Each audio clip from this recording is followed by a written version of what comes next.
Adam. We're going to go live now. Uh-oh. Got your headset? No. Headsets are so in these days, bro. Welcome, everybody, to Speed Ring 2019. Yeah. What's up, Jared? How we doing, Austin Cabot? I'm Jared Dienda, and joining us here in the booth is Tom McGorman, just making your way from Road America, doing some coaching. Yeah, good morning. Yeah, good morning, man. How we doing? It's a beautiful day in the neighborhood, a beautiful day to be a neighbor. Would you mind? Could you mind? You are my neighbor. I'll be your neighbor. Right on. Well, I'm Jared Dienda. Austin and Tom are going to be calling the action up in the booth. I'm going to be getting some words with the drivers as they come in. But again, we are here at M1 Concourse, as you just said, Austin. But Speed Ring is unlike any other event. It's a once-a-year event. This is the third year, and the bracket battles break down, Austin, what we're going to be looking at as far as competition, qualifying to today, and the different classes. So this is actually the third day of the event. Yeah. We actually ran time attack sessions the past 2 days. We ran 5 of them. And based on the times that those drivers were able to run in those qualifying sessions, we built a bracket for competition. So what you're going to see today is the bracket battles. We have only 2 cars on track at any given moment in time battling each other. So what they're going to do, they're going to be released onto the track, and then one car is going to lead, the other car is going to follow. They're going to run and get some lap times in, and then they'll take a cooldown lap, reset, and then the chase car will now be the lead car. At that point, they'll run another hot lap, and then it's going to be best 2 out of 3. So if you're able to, run the fastest lap in both sessions, you will advance to the next round. This feels very similar to drifting. That's why I always think it's so funny. It's like one car leads, one car chases. They then alternate, and then but it's not about, obviously line angle style. This is about overall speed. So again, the accumulated times, or is it just independent? They are independent. Okay. For each lap, essentially. So just because you botch one lap, especially if it's the first lap of the battle, doesn't mean you're completely out. So if you had a faster pace, coming in your bracket seed placement, there's a chance that you might be able to, get it back and force a one more time round. All right, right on. All right, well, again, I'm going to go down to the hot pits when they come back and exit the track. But Tom, you know this track very well. You won here last year in a Subaru. The guy who owns that vehicle, he's behind the wheel. Some people thought that was a little unfair last year, buddy. I don't know if I can help that, but it was a ton of fun. This event is absolutely, in my opinion, one of the coolest time attack events in the world, let alone North America. It makes what normally time attack is single fastest lap over 2 or 3 days. It can be sometimes a little anticlimactic because you get cars breaking down, you get someone who doesn't get that lap in. This makes all of it count all at once at the same time, and you have to be consistent on top of fast. Yeah. So if you have that car that is really, really hard to drive, or you have that car that's maybe not super reliable, but you can throw down that one lap every once in a while, this event throws that out the window. You got to be able to repeat it over and over and over, work your way through the battle brackets, and then on top of that, we're throwing cash money. Nice. All right. Well, again, Tom, kind of the resident racer here. Again, racing in what's your accolades as far as racing? I race right now in the IMSA Michelin Pilot Challenge. Two-time Challenge champion, double-time motocross national champion, and hooligan, I guess. I'll take that. The signature blue glasses on Tom. So, all right. Again, I'm going to get some words with the racers as they enter. Are we starting right now? Are we live, live, This baby? is the end of the first flyer lap.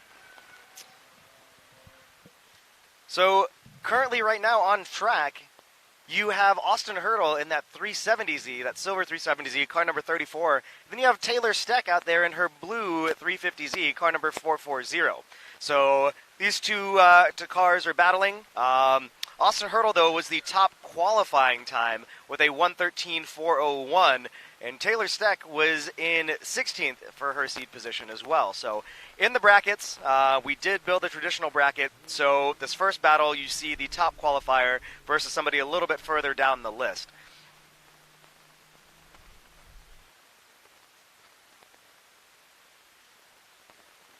Yeah, it looks like Austin Hurdle, that first session, looks like we might be having a small issue. Taylor Steck, though, 1:22.702. So it was actually 3 seconds faster than she ran yesterday. Yeah, so huge pickup. Definitely pushing there. So nice work. A couple other details of how the on-track section works. You see right now this is their swap lap, so Austin Hurdle will drop to the back. Taylor Steck will take the top. But if the drivers have any issues out there and end up 4 off the track surface, it's an automatic disqualification. So that adds in an extra layer of pressure for a driver maybe like Austin Hurdle. There's not a lot of incentive to push super hard and try to match that best time that he's run this weekend, because if he goes 4 off in this bracket battle, someone like Taylor Steck, who realistically, the lap is somewhere around 10 seconds slower than what Austin's done, she could take the win by default if he has that incident or, again, a mechanical issue. Yeah, we did see a lot of upsets last year in the bracket battles here at Speedring, and really anything can happen, Tom. So right now it does look like Austin Hurdle was able to win that first round battle, but now we're going to see if he can manage to keep it on track. He'll likely be moving on, but Taylor Steck still out there having a great time, dropping 3 seconds from her best so far of the weekend already. So track conditions are actually looking pretty good. Temperatures are nice and cool as well, so I expect to see some pretty quick lap times this morning. Absolutely.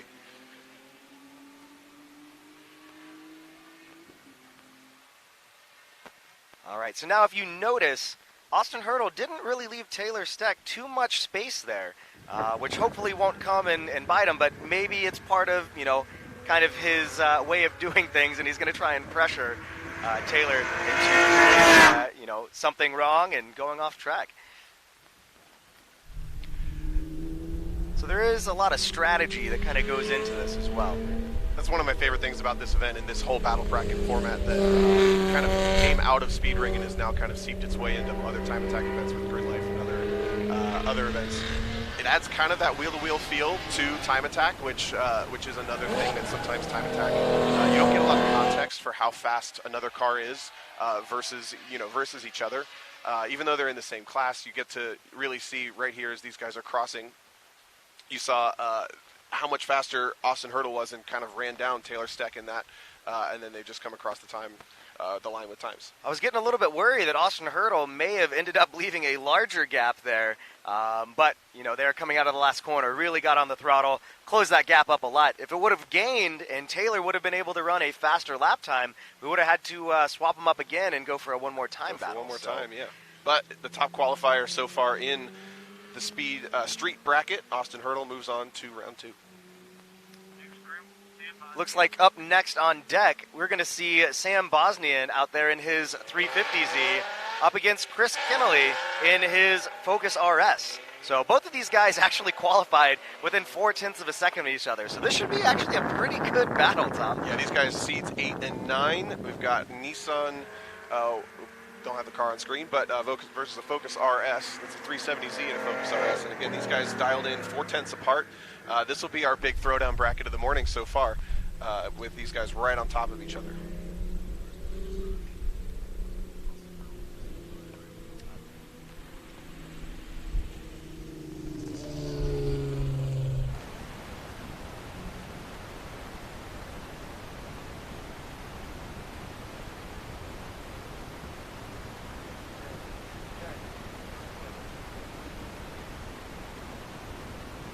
All right, we're here with Austin Hurdle. Austin, looks like you're moving on. How's the track, man? What do you think of M1 Concourse? Have you driven it before? So first time here this weekend. So I'm loving it. It's brings me back to autocross days. It's super tight, technical. Got to be fast on the wheels. So it's a pretty fun weekend. Street class. I mean, a fun car like this. A lot of people are intimidated by this course, but you say it's a short mile and a half.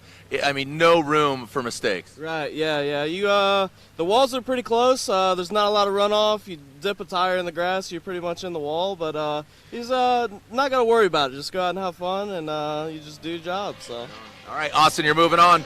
There you go, Austin Hurdle, street class. He is the fastest qualifier so far, and again, he's moving on to the next bracket. Back up to you guys.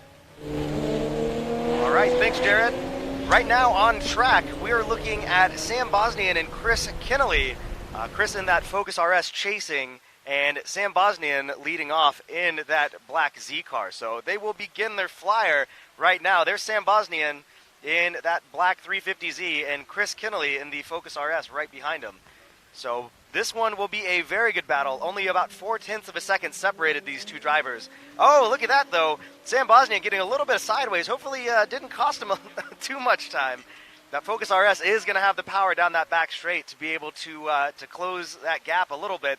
So if you're going to get loose anywhere on the track, that's probably not the best spot. That's right before the longest straightaway. Exactly, yeah. Bosnian's on it in that 350, and these cars are really not modified all that much. They get to run some good sticky street tires. They suspension, put a little bit of brake on it, but these cars are very mild prep, so it's down to the driver really to extract the speed. But I think even with that big slide, kind of maintain that gap as they come back by us. And this is a great ability to see the gaps between the cars. As you saw, Chris Kinnelly left himself a pretty good gap.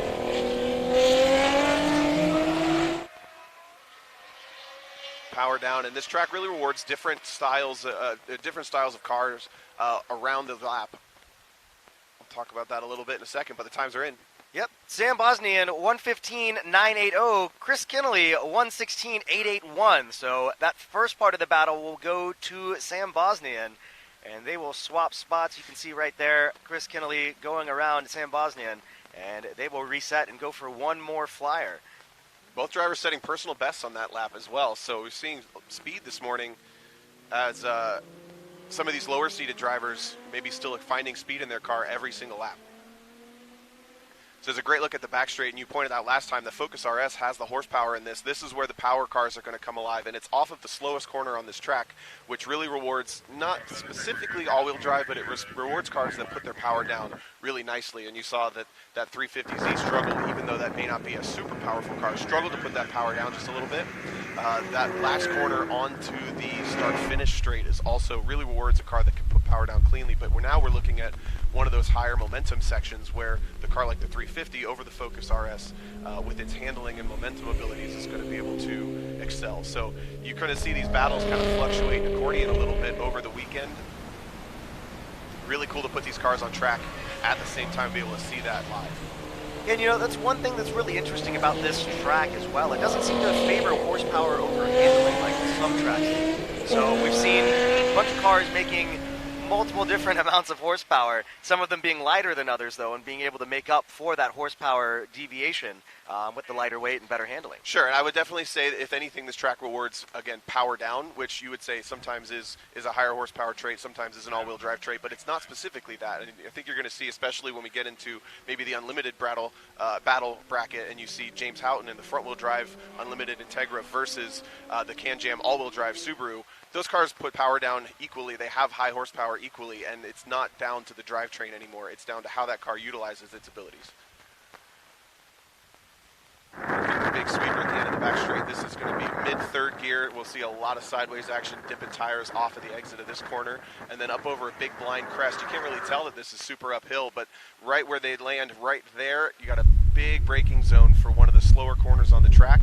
And if my eyes are correct, I'm going to say that Sam Bosnian is starting to run down Chris Kinnelly in that 350Z. Yeah, we'll know in just a moment, but that gap does, like you were saying, Tom, look like it has shrunk a little bit. So, you know, right now, but look at that. Sam Bosnian running a little wide there in the braking zone. Looks like he blew the braking zone off in the dirt for a second, but I think that may have cost him just enough. Yep, look at that. Chris Kinnelly, 1:17.242. Sam Bosnian, 1:17.838. So that second round battle goes to Chris Kinnelly. So that's one thing that's interesting that can happen in these bracket battles. Sam Bosnian was sitting in a pretty good spot, likely had it sealed, and then ended up getting a little overzealous there in the last corner.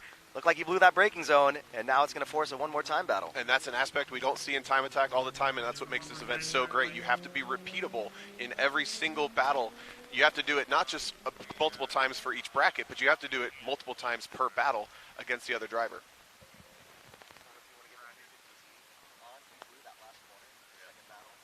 So while we reset for our next battle bracket, we're going to pull these drivers in, let them reset for their one more time. But on deck, we have Andy Smedegard and Matt Christie on the staging lanes right now. So that's going to be our third bracket of the day. Andy Smedegard in his S2000 dialed in at a 1:14.4, and then Matt Christie in his Turbo Mustang. These guys rolling out on track right now. The Turbo Mustang a 1:17.8, so about 3 seconds separating these drivers on dial-ins. But again, we've seen improvements on 3 of the 4 drivers so far this morning. I think you can say Andy Smedegaard's probably maximized that S2000 pretty well so far this weekend. A very experienced driver. While Matt Christie, though, less experience and maybe hasn't maximized that car so far. But he is a local. Yeah, I think we're going to see if Jared Deanda can get some words with Sam Bosnian and kind of see what happened there at the end of that second battle.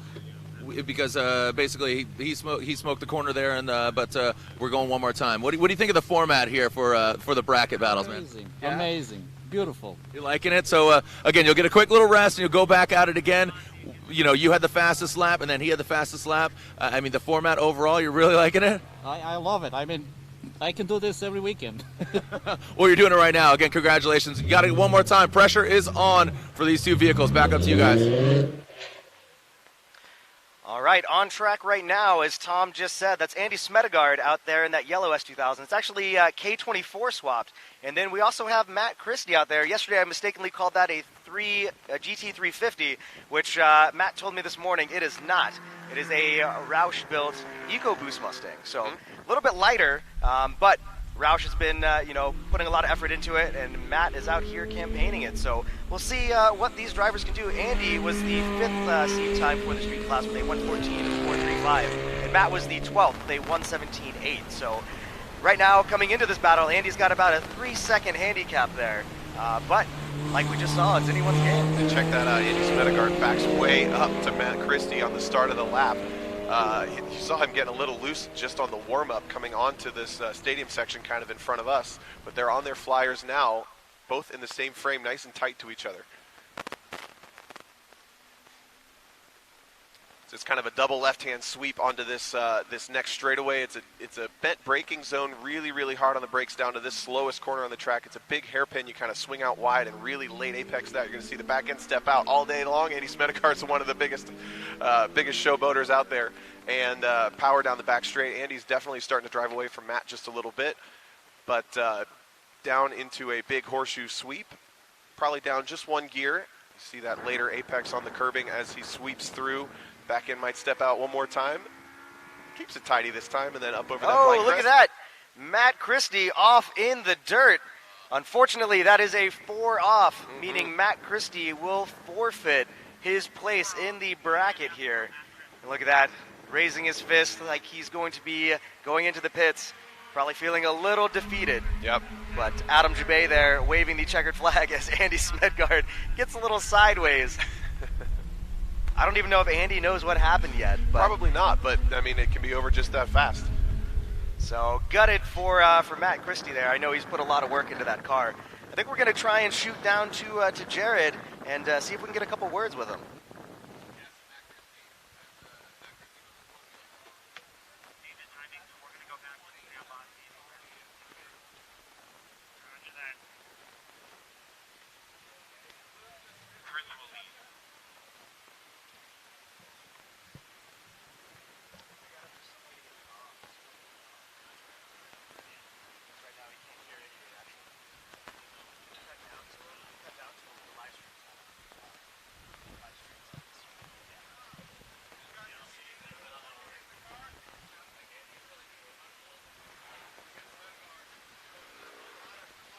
All right, so Andy Smedegaard there taking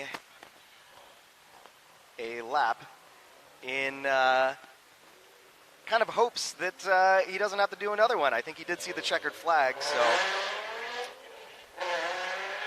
there we go. Andy Smedegaard in his K24 swapped S2000 will move on to the next round.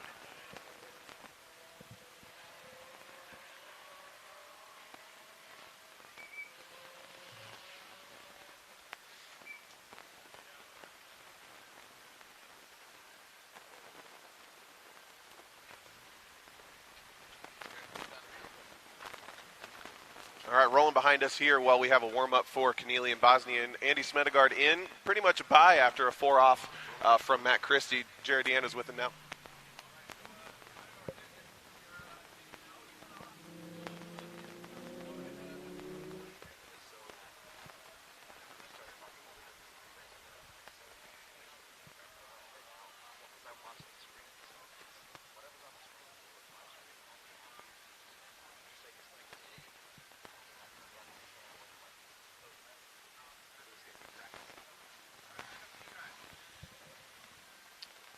right, thank you, Jared.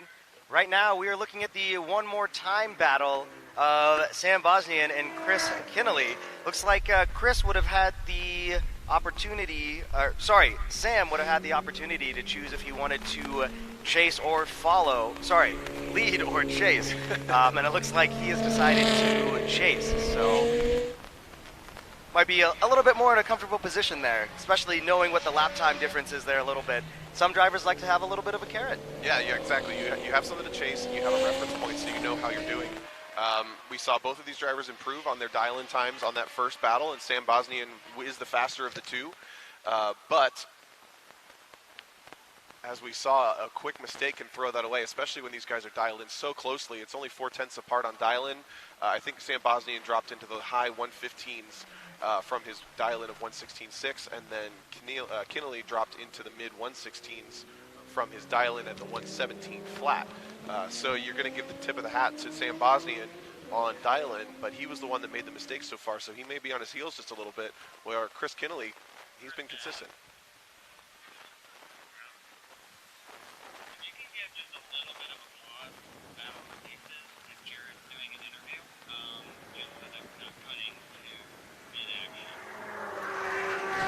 So this one more time battle here. Whoever wins this battle will be moving on to battle Austin Hurdle in his 370Z. Austin being the number one coming into the bracket battle. So they'll have their work cut out for them, but look at that! Oh. Wow, man! Chris Kinnelly is on it through there as he comes by track entrance. Man, just giving it everything it's got. You see Sam Bosnian as well, getting a little bit sideways as well, coming in. And look at that, very, very close. Chris Kinnelly, 116.665, but beating him out, Sam Bosnian, 116.129. Sam Bosnian in the 350Z, moving on to battle Austin Hurdle in his 370Z. Yep, 0.5 of a second difference. That's down to feet on this course, but the win to Sam Bosnian, and that's going to bring us on to a battle of James Houghton and Johnny Rose. Houghton in a front-wheel drive Civic, a 114.1 was his dial-in, and he was 4th seed in the street brackets here, so he's one of the top drivers. Johnny Rose seeded 13th, about 4 seconds off on dial-in at his 118.1 in a rear-wheel drive MX-5.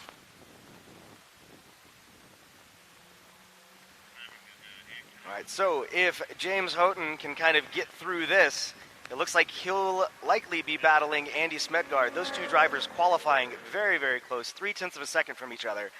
James Houghton qualifying with a 114.168 and Andy Smedgard with a 114.435. Interesting fact, though, both those drivers, Andy Smedgard and James Houghton, are both driving multiple cars here this weekend at Speedring.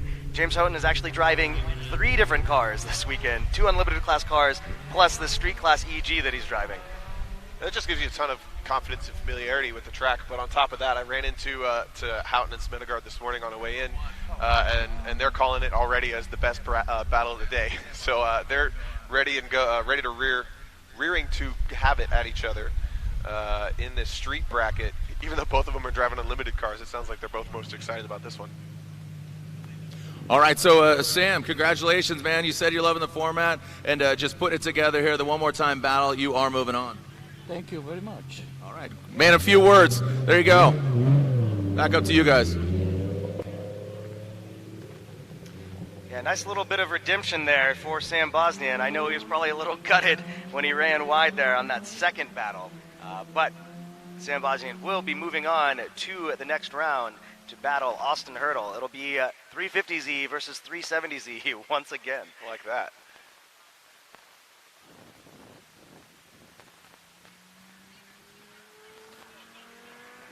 So interesting, Tom. Both of these cars, I believe, are fairly light compared to some of the other competitors that we have.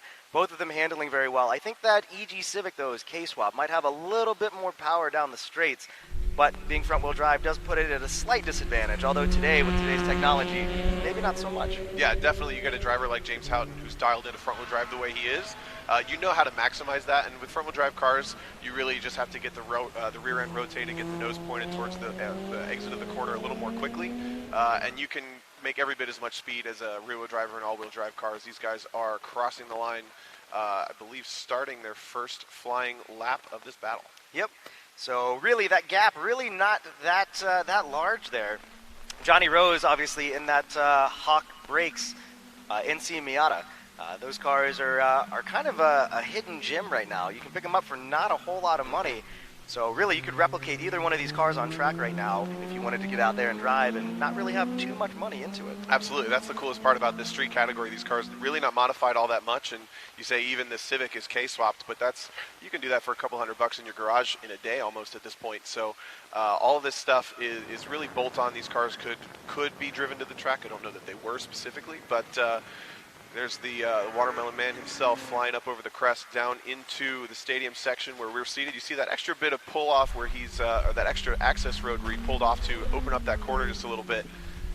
You know, last year you were using pretty much all of that. You were almost four wheels in there, man. Absolutely. Whatever Taking you some can do. liberties. Oh, Johnny Rose, big sideways moment coming across right where we are. And it's definitely looking like James Houghton has been tidy, and has extended his lead just a little bit on this run. Again, the separation and dial in about 4 seconds.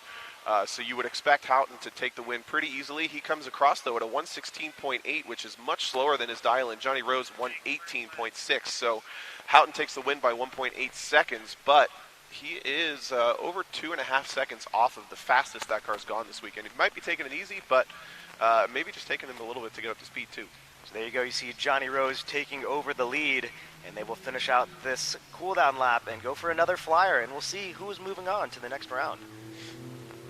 Not only very different cars on track, but very different drivers. I've known Johnny Rose for about 12 years now. He comes from autocross, one of those guys who's taken his time, taken the steps up through the motorsports ladder, found his way to the track, and now he's competing for times on track, where Houghton is one of the top dogs in time attack competition for years now. So different kinds of cars, different experience levels going up against each other here at Speed Ring. So Houghton this morning in the drivers' meeting was asking if we couldn't pass anybody during these battles, which we can't, but he did ask if he could pull alongside and not make a pass and be right there. So obviously he's kind of closing this gap. He's pretty close to him. So at the end of this the second flyer lap, wouldn't be surprised to see him try and close up and put as much pressure on Johnny Rose as he can and try and pull up alongside at the end of the lap. What was the answer? The answer was as long as you don't pass him. All right. It's I like fine. that. This is one of the closer gaps we've seen established. Only about maybe 7-8 car lengths between the MX-5 and the Civic. Yeah, looks like James deciding to leave a little bit larger gap, probably so he could kind of help close off that during the battle. So it gives him a little bit of a carrot. James definitely seems like the carrot type. Yeah. Or the watermelon type. One or the There other. you go. Super deep on the brakes for Johnny Rose down into the hairpin, and a little bit of rotation from the rear end of that MX-5. May not be super powerful, but it's enough to get the back end out there, and they're going to be deep on the brakes down into the sweeper. Really cool camera shot. You see the dynamics of these cars. Johnny Rose looking a little wide, catches it though. And you can see how much of a gap that James Houghton is there, being almost right on the tail there of Johnny Rose. Yeah, down to just 2, maybe 3 car lengths. Big sideways moment again for Johnny, struggling with power down in that MX-5. Sweeping into the stadium section. We are sitting right behind where they are now.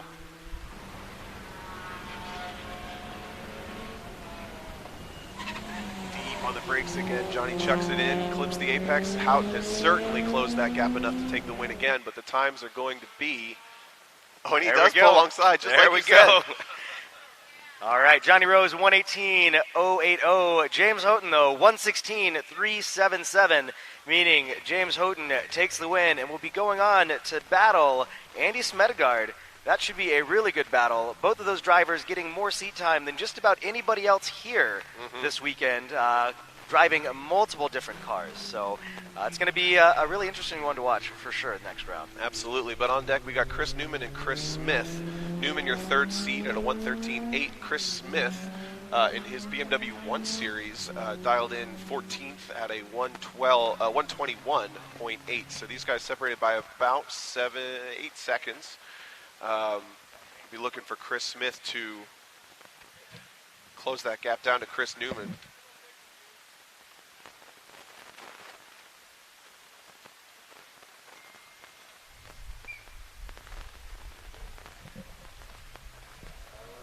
So Battle number 5 of 8 this morning, working our way through the first round of the street brackets. We have Johnny Rose, James Houghton headed in. I think we're going to hear from James Houghton with Jared Deanda momentarily. All right, so as Houghton comes here into the pits, we'll have some words with him. We have some friends that are in the building. I would say cheering on Houghton, but they're calling him some expletive names. They're calling him some bad names here. But Houghton gets the win. Thumbs up to you. But hey, hold on. These guys are calling you names over here. They're saying you're a piece of male genitalia. The way you're messing with some of these guys out here. Guess what? You're going against Smedegaard in the next bracket. We're looking forward to that. Andy and I have competed against each other lots in other vehicles, and should be a great battle. All right, Watermelon Head. We'll see if he's Gallagher and he's gonna smash that thing. Get out of here. Get out of here. James Houghton, back up to you guys. All right, James Houghton, very excited that he is going on to battle Andy Smedegaard. Those two guys are battling it out and have battled it out in the Unlimited class for a long, long time. So now also driving street cars this weekend, too. Andy Smedegaard already in the window of Houghton's car, giving him a hard time. We're going to have to take a really close watch on that one. But on track right now, Chris Newman, Chris Smith, battling the BMW. Battling Chris is finishing their warm-up lap. We got that E46 M3 in front. That is Chris Newman. Again, third seed in the street bracket. And then behind in the frame there is Chris Smith. Dialed in about 8 seconds back in his BMW 1 Series. Yeah, it's actually a 1M, so you don't see those out in the wild very often, and it's even rare that you see them on track. So really cool to see Chris bringing that out.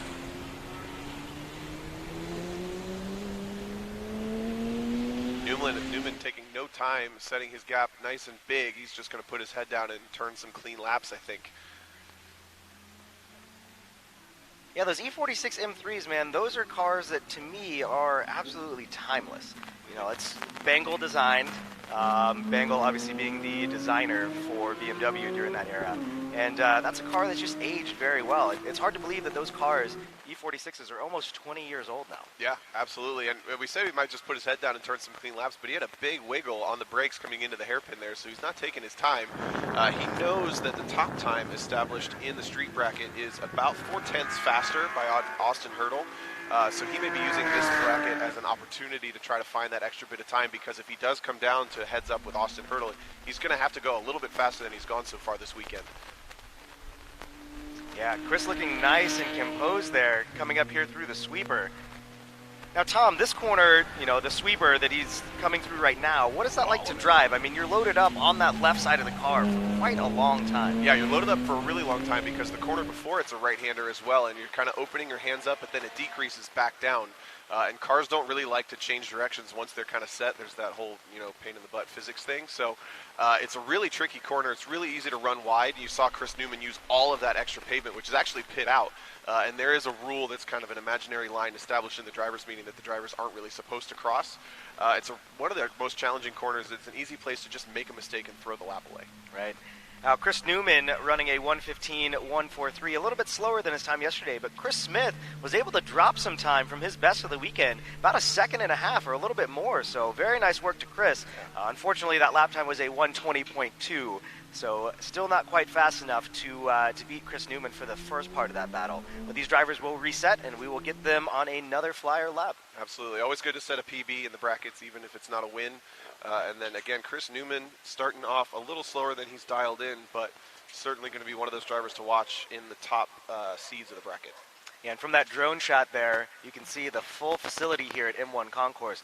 Beautiful, beautiful facility. And kind of a unique location. I don't know if you can see, there's kind of some houses right around. We're right in the city of Pontiac, Michigan. So it's very unique in that regard. Most of the time, racetracks are just kind of out in the middle of nowhere. We're literally in a neighborhood block, and it's really cool. And the place, people talk about it being tight, technical, not a lot of space, pretty short, but it actually has a really good flow. I really enjoyed every time I've driven here. And the track is also nice and technical with a good variety of speed and types of corners. So I do give it a lot of credit, especially when you hear about it being tight and tidy, a little bit smaller of a track. But starting the second round of this battle, Levens is out of the back of Chris Smith's 1M, and Chris Newman giving himself just enough space to run up to the back of Chris Smith if he can catch him.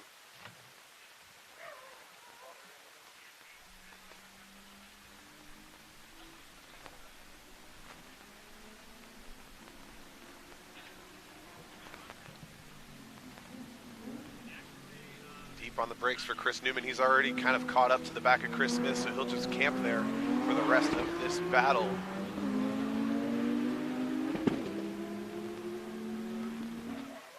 Actually gives himself another gap, so it looks like he's going to try to take a run, get a little more practice in the second half of this lap. It's a pretty confident move from Chris Newman. See, he sweeps out wider, gets down to that later apex, and is already kind of chased down to the back of that 1M. But up over this blind crest, one of those fun sections, you'll see the faster cars get light, big wiggles into this braking zone. And then this is that big sweep we were just talking about. You see, you get this one right-hander. Oh, there we go. And then a long acceleration zone, and then tightens back up as they come into frame here, using all that extra bit of runoff if they need it. Yeah, Chris Newman definitely applying the pressure there to Chris Smith, maybe hoping to see if he'll make a mistake. Look at the power of that 1M, though. He motors away from Newman just a little bit at the end of that run, but Chris Newman is going to take the win by 1.5 seconds. It's a 1:18.4 to Chris Smith's 1:19.9, so big props to Chris Smith, personal bests on both of those bracket battle rounds, but Chris Newman's going to take the win in his 846 M3. All right, looks like we'll try and get a quick word there with Chris Newman in just a moment. But on deck right now, going out next, Joe Melke out there in his white Subaru up against Jason Owens in that Civic Type R all the way up from the Atlanta area. Race car. So yeah, Tom, you may know a thing or two about those Civic Type Rs. We like them. They're good. Yeah, it's very cool. A cool battle, actually. These cars should be really close on performance abilities, and sure enough, on dial-in, they're less than 2 seconds apart. Jason Owens, one of the guys on the forefront of development on this 10th gen Civic Type R chassis. He's got his own car down in the Atlanta area that we see all the time at Time Attack events all over the country, really. But he's here driving that Motivicity Type R. And then up against Joe Melke, who's actually got the nod on dial-in, a 116.0 to Jason Owens' 117.7. It does look like we are almost done with the first round of these street brackets. That means street mod cars and drivers, please make your way to the grid. We will be beginning your bracket here soon. All right, we've got the winner of the last bracket battle, Chris Newman with Jared Deanda. All right, we're here with Hello Newman. I've always wanted to say that, and I'm sure you get that all the time. Personal best on both of those laps. Congratulations, you won, obviously, and you're moving on. What seems to be the toughest portion of the track for you? That hairpin's rough, man. The hairpin of all, just why is that? All the way there, yeah. It's super easy to just overbrake it, overslow it, kick it sideways coming out of there. Yeah, it's super easy to lose it there. All right, well, again, you're going to be going against the winner of the next bracket battle, so we'll find out. Congratulations, Newman, moving on. Back up to you guys. Awesome, so there's a great look at our next battle. That is Melke in the front in the STI, Owens in the back in the Type R. Their qualifying times were quite close. I do know that Joe Melke has driven here in previous years' competitions, I believe. Okay. Jason Owens, I can't remember if he's driven here in years past. I feel like he has. So both of these drivers should have a decent amount of seat time. I do believe that that Jason Owens was out. I saw that car out in the street sprints yesterday. Okay. So he may have doubled up and gotten a little bit of extra seat time. Sure, and he's one of the drivers. He's not driving his own car. He's here. That's a different car than he's used to. It's the same chassis. It's probably a similar prep, but he's still probably getting the butt dyno tuned into that car a little bit. He's giving himself a lot of space on this warm-up lap, as you see way over 10 car lengths between the two cars here as they come onto their first flying lap. Power down to the Subaru. That's where that car is going to have a little bit of better advantage over the front-wheel drive car, but the Civic is going to be lighter and a little more nimble. Probably has more tire on it, too. Starting the lap off with that 90-degree left and then a faster 90-degree left. Big long run down into the heaviest braking zone. Easy to overshoot. Yeah, I think we did see a couple drivers earlier in this weekend blowing that braking zone as well. So looked like Joe Melke there able to keep it on track though, looking really composed actually. Yeah, sets up super wide, gets himself pointed. Those all-wheel drive cars not notorious for their mid-corner handling, but they put the power down well. Big long run. You're going to get closer to the top of fifth. These cars well closer to 120. Some of the unlimited cars might be hitting closer to 150, which is nuts for how much space it is. Melke looking tight and tidy again. Not quite using all the track. And then up over this crest. Looks like he is putting a gap on Owens, although Owens left a big gap for himself to start with.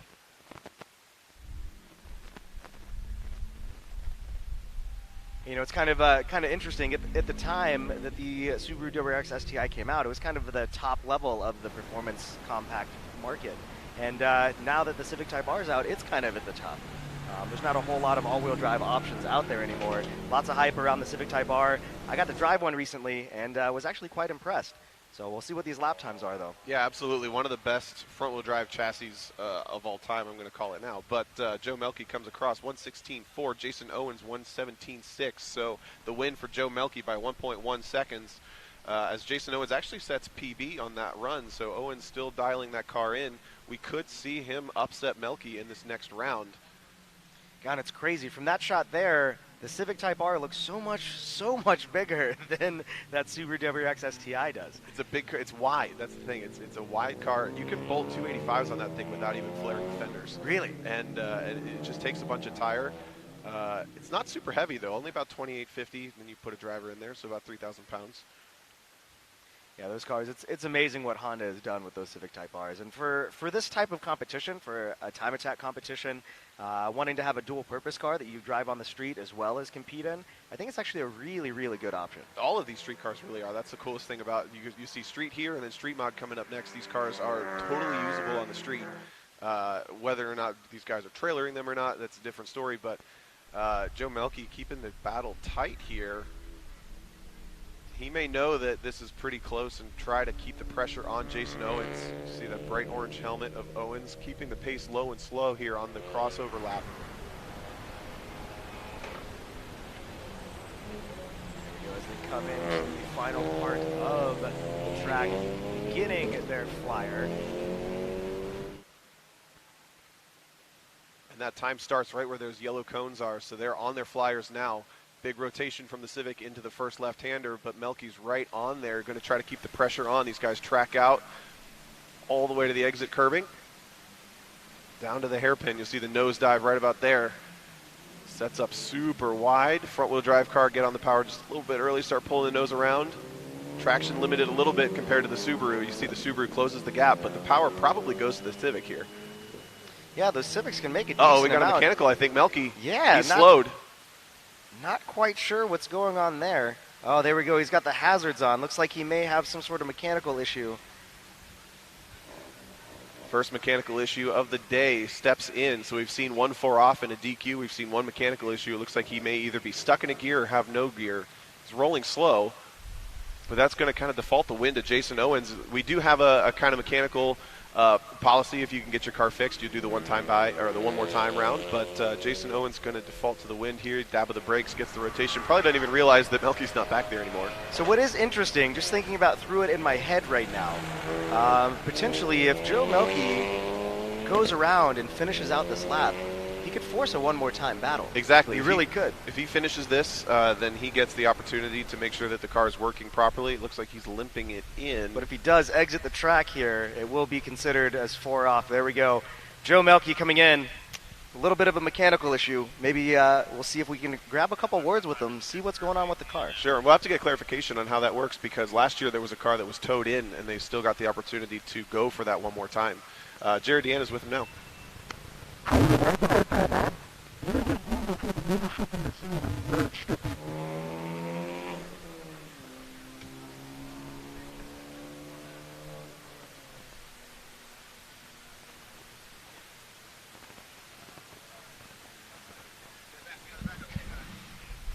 So Jason Owens did complete that lap, 1:18.3, so he slowed down just a little bit. But Melky is headed back to the paddock, which means Jason Owens from the 11th seed is actually going to continue on to the second round of the street battle bracket. Yeah, so we're talking about last year cars getting towed in. Potentially if it's on the out lap or the reset lap, it's not a competition lap. There we go. If they have an issue during that time, we can send them for a one more time. Or for a redo. But if they do, for some reason, come in during a competition lap, it is not counted. That's one thing interesting about bracket battles. The car has to be able to stay together. Mm-hmm. The drivers have to be on point mentally to be able to string together a quick lap when you need to lay it down. There's only one chance. So there's multiple different levels of things here at the bracket battles that come into play. Yeah, it adds so many levels to it. It's a really cool event. Rolling up behind us here, the winner by default from that mechanical is Jason Owens in the Honda Civic Type R. Alright, we're good. Alright. Jason, congratulations.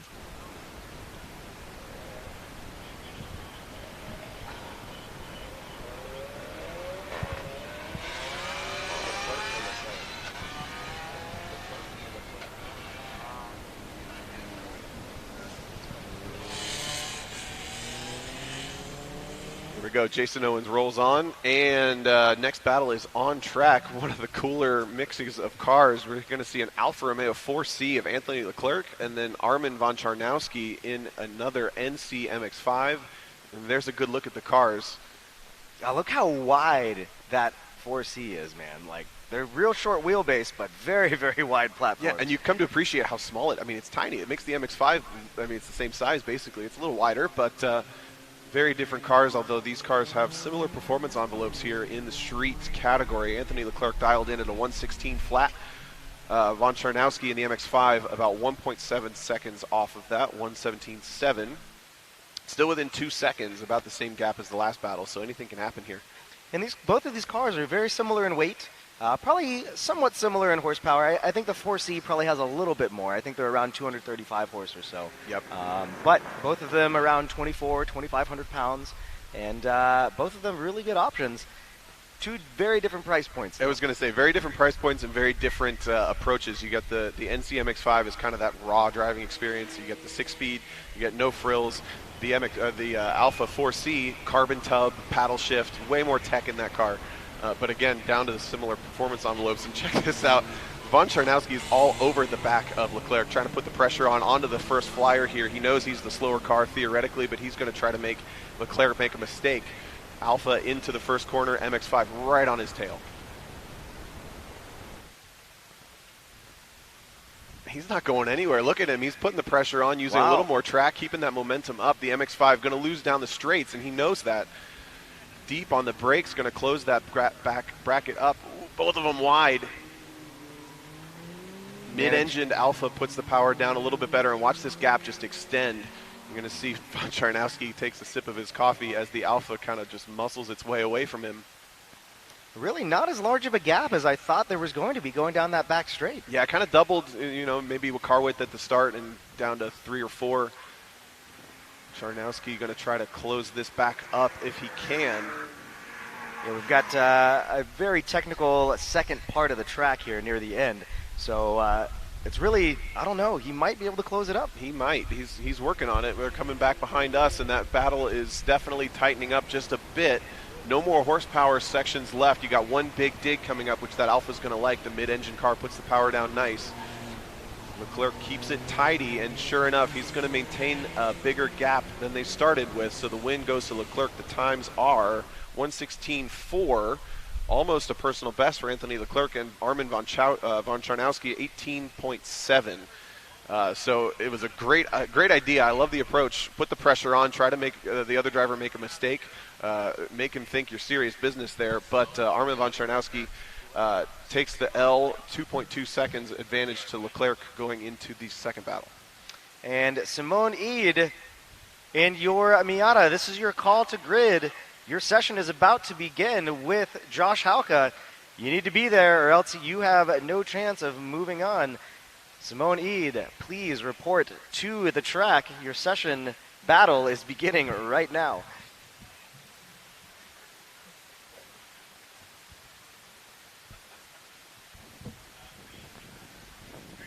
All right, and I was actually really surprised there, Tom. Armin was able to stick with Anthony for quite a long time. I was very, very impressed. So very nice driving there by Armin van Czarnowski, but I think he was a little bit outgunned by Anthony there. I'll certainly give him he's outgunned. He's definitely putting in a big effort, and I love the approach. There's not been a ton, to be honest, in the history of these battle brackets of really finessing the system, where you can either keep the guy close to you or try to run away from him.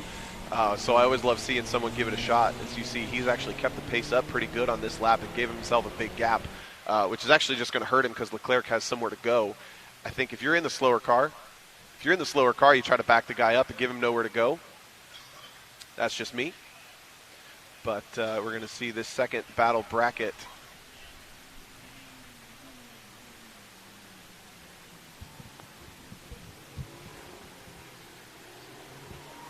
Wow, look at that. Armin getting a little bit sideways there, coming out of that tight hairpin, going down the back straight. That's definitely going to cost him a little bit of top-end speed down at the straight. And you can see there, Anthony Leclerc really closing that gap up, hard on the braking zone there, going down that long back straight here at M1 Concourse. And that gap has shrunk significantly. As long as Anthony Leclerc can keep it on track and keep that gap about the same, he will be moving on to the next round. Wow, look at that, though. Armin really getting sideways there, coming into the sweeper, manages to keep it on track, but that's definitely going to cost him. And it looks like he has already decided to shut it down a little bit, not moving at nearly the pace he was before. Again, Anthony Leclerc cannot pass him. If he does pass him, it's an automatic DQ. Yeah. Unless, for some reason, Armin's having some sort of major mechanical issue. But yeah. Looks like he just kind of blew it there a little bit. And they'll kind of coast over the line. Thumbs up there from Armin to Anthony Leclerc. Anthony Leclerc 122 that time, and Armin 124.2. So looks like he had a couple scary moments. Car was sliding a little bit and just decided it wasn't worth it. Yeah, props for exuberance and a good effort from Von Czarnowski in the MX-5. Anthony Leclerc was your 7th seed in the street battle bracket. He'll move on to round 2 to face up against one of the drivers from the next round, Josh Halka in his WRX and Simone Eid in the MX-5. So 3 of these NC MX-5s in the street battle bracket. Yeah, we're starting to see those cars out on track more and more. Somebody actually makes a viable roll bar option now. Blackbird Fabworks out in California makes a good, affordable roll bar for it, and the cars are coming down in price a lot too. So it's actually the most NC Miatas I've seen at a speedring event, and it's good to see for sure. Yeah, it's good stuff. So Josh Halka dialed in seed number 2, just a couple tenths off, not even a tenth and a half off of top seed actually. Josh Halka in the WRX 113.5. Simone Eid was 15th seed at a 124.7. And you're saying 15th. Not sure how that worked out, but there's some drivers who either took passes or buys. So about 10 seconds separating these drivers as they head out. Really good new livery on that Halka WRX. Yeah, it looks really cool, man. Super cool. Almost factory rally car there. But we've got the winners of the previous battle. It's Anthony Leclerc in the Alpha. Thumbs up as he rolls by us. Moves on to the second round. All right, now you drove one of those Subarus, one of the GD Subarus here at this event last year, correct, Tom? I did, yeah. How is that car here at the facility? It's great. I mean, we kind of talked about the strengths and weaknesses that this facility rewards and punishes, and I would say that those cars kind of fall into both categories. The car puts power down incredibly well, and it's pretty good on the brakes. We've got 2 big braking zones in this track, and we've got 2 big digs on this track, so the car is good in that section. I would not call it a momentum car. It doesn't really carve super well, so there's a couple sections.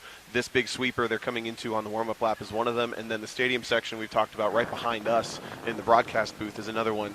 You just kind of got to get the car through those sections without making a mistake and then play into its strength somewhere else, where the car behind, although maybe not this rather stock-looking version, is going to have the exact opposite. It doesn't dig necessarily super well, not going to be super high power, but this section we're coming into right here, all these big, long sweeps, kind of momentum sections, those cars are going to excel there. Yeah, and street mod cars and drivers, please make your way to the grid. We'll be running the street mod bracket next. Street mod cars and drivers to the grid, please. All right, looks like these drivers are starting their first flyer lap. Josh Halka and Simone Eid. Simone in that mostly stock-looking NC Miata. Yeah. And Josh Halka is another one of those drivers, similar to Chris Newman, who's super close to the number 1 seed. They're all within a couple tenths of each other. They probably know it had a pretty good opportunity of coming down to those drivers at the end of this battle bracket. So he needs to find about a tenth and a half to really establish that he's the fastest driver in this bracket. He can use this opportunity to find that extra bit of time, where he's maybe not super focused on the battle at hand with the MX-5. Yeah, yesterday in qualifying, it was a very interesting battle. Austin Hurl and Josh Halka both kind of going back and forth, dropping their lap times. Josh would have a faster lap time, and then Austin would, and then Josh would, and it definitely kept things interesting. And if those two end up in the finals, it'll definitely be a good battle to and watch. that's a super cool dynamic. We got an all-wheel drive Subaru against the 370Z, the torquey V6, and then we've got the E46 M3 thrown in there with Chris Newman, who is right on the same times with them, kind of the lower horsepower M3, if you call it that. But finishing off this battle bracket right now, first round, Josh Halka has clearly extended the battle, but he's going to click the timer 1:14.7, so a little slower than his dial-in. Good way to start off the day, though. And I still have not seen a lap time from Simone. Just crosses the start-finish line right now, and that's going to be a 1:24.5, actually a personal best for Simone there. So good improvement from the dial-in of yesterday. Man, if you were able to see on the screen that first battle, Simone was absolutely sending it through some of those corners, man. I wouldn't be surprised if that's actually stock suspension on that. It looks like it. Dragon door handles for sure, which is it's a ton of fun. I kind of wish, more cars were, you could just have a reason to drive them that way in these time attack versions of competition, but you kind of got to modify them a little more than that to be competitive. You see drag races past Halka here on the crossover lap. Now, if you're Josh Halka right now in this position, you're obviously in a very good spot to move on. How would you treat the second portion of the battle, Tom? It's kind of practice. Like I said, you get the opportunity to find a little bit of extra time. You can't leave a huge gap, so he's obviously going to be impeded at some point by the rear bumper of the MX-5, we can assume. Obviously, anything can happen. But if there's a section of the track that you maybe want to get another run at, another look at, you're probably collecting data. If you're Josh Halka, you've got a system in that car collecting how fast you're going. Look at that. Yeah, lean over on the back so much suspension. body roll there, man. He's hustling. I love it. Yeah, that's probably Dives down on the brakes. Most stock vehicle that we have here. That's incredible. Looks like he's having a good time. Huge rotation there into that corner too. Powers out of it. So you see Halka left himself a little bit of space. He'll get a run at a couple of these corners. Maybe see on that data system after the fact if he improved or not.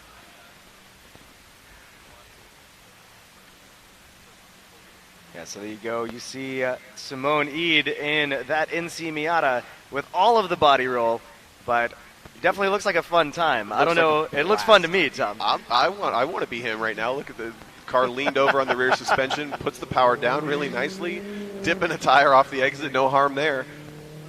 Yeah, when the suspension's nice and soft like that, you can pretty much go anywhere you want on track. And the car's just going to maintain its composure. And the cars in the street category, they're on street tires. They're good street tires, but they're on street tires. And street tires reward some slip angles. So if you can get that car working, you can dip a tire. It's totally fine. Rolled over all the track there, pushing super hard for Eid in the MX-5. Up over this big crest, we're going to see the nose lift and then dive hard on the brakes. Roll into this left-hander. Pitches it in for the last time around the stadium. So he's pushing super hard. He's wide. Collects it up. All right, these guys finish up. Big roll. Jared Deanda's got a note. Yeah, guys. Again, overall, I think the format is really exciting. It's good. Like you said, Austin. I don't know. So you want to drive a stock Miata next year? You're going to compete in a stock Miata? That's going to be the format you're going to race in? If somebody has a stock Miata for me, I'll throw the headset on and drive it while we're out Nice. there. All right, again, back up to you guys. I like that. I think live commentary from Austin Cabot inside a stock Miata during every bracket battle sounds like That'd be great, man. the best time ever. We can just send me out in the middle of the bracket, Exactly. Not even tell anybody. Exactly. All right, so Josh Halka does take the win. Get this, though. Very close. It's only 6/10. Very He close. almost didn't leave himself enough room. He did a 23.2. Simone 23.8. So only 6/10 between them. Personal best again for Simone Yeah, Eid. dropping almost a second. Simone Most entertaining did, so. watch of the day so far, in my opinion. So Yeah, that was quite fun. Props and, there. Makes me kind of jealous that I'm up here and not out there in a bone stock NC. Just There you go.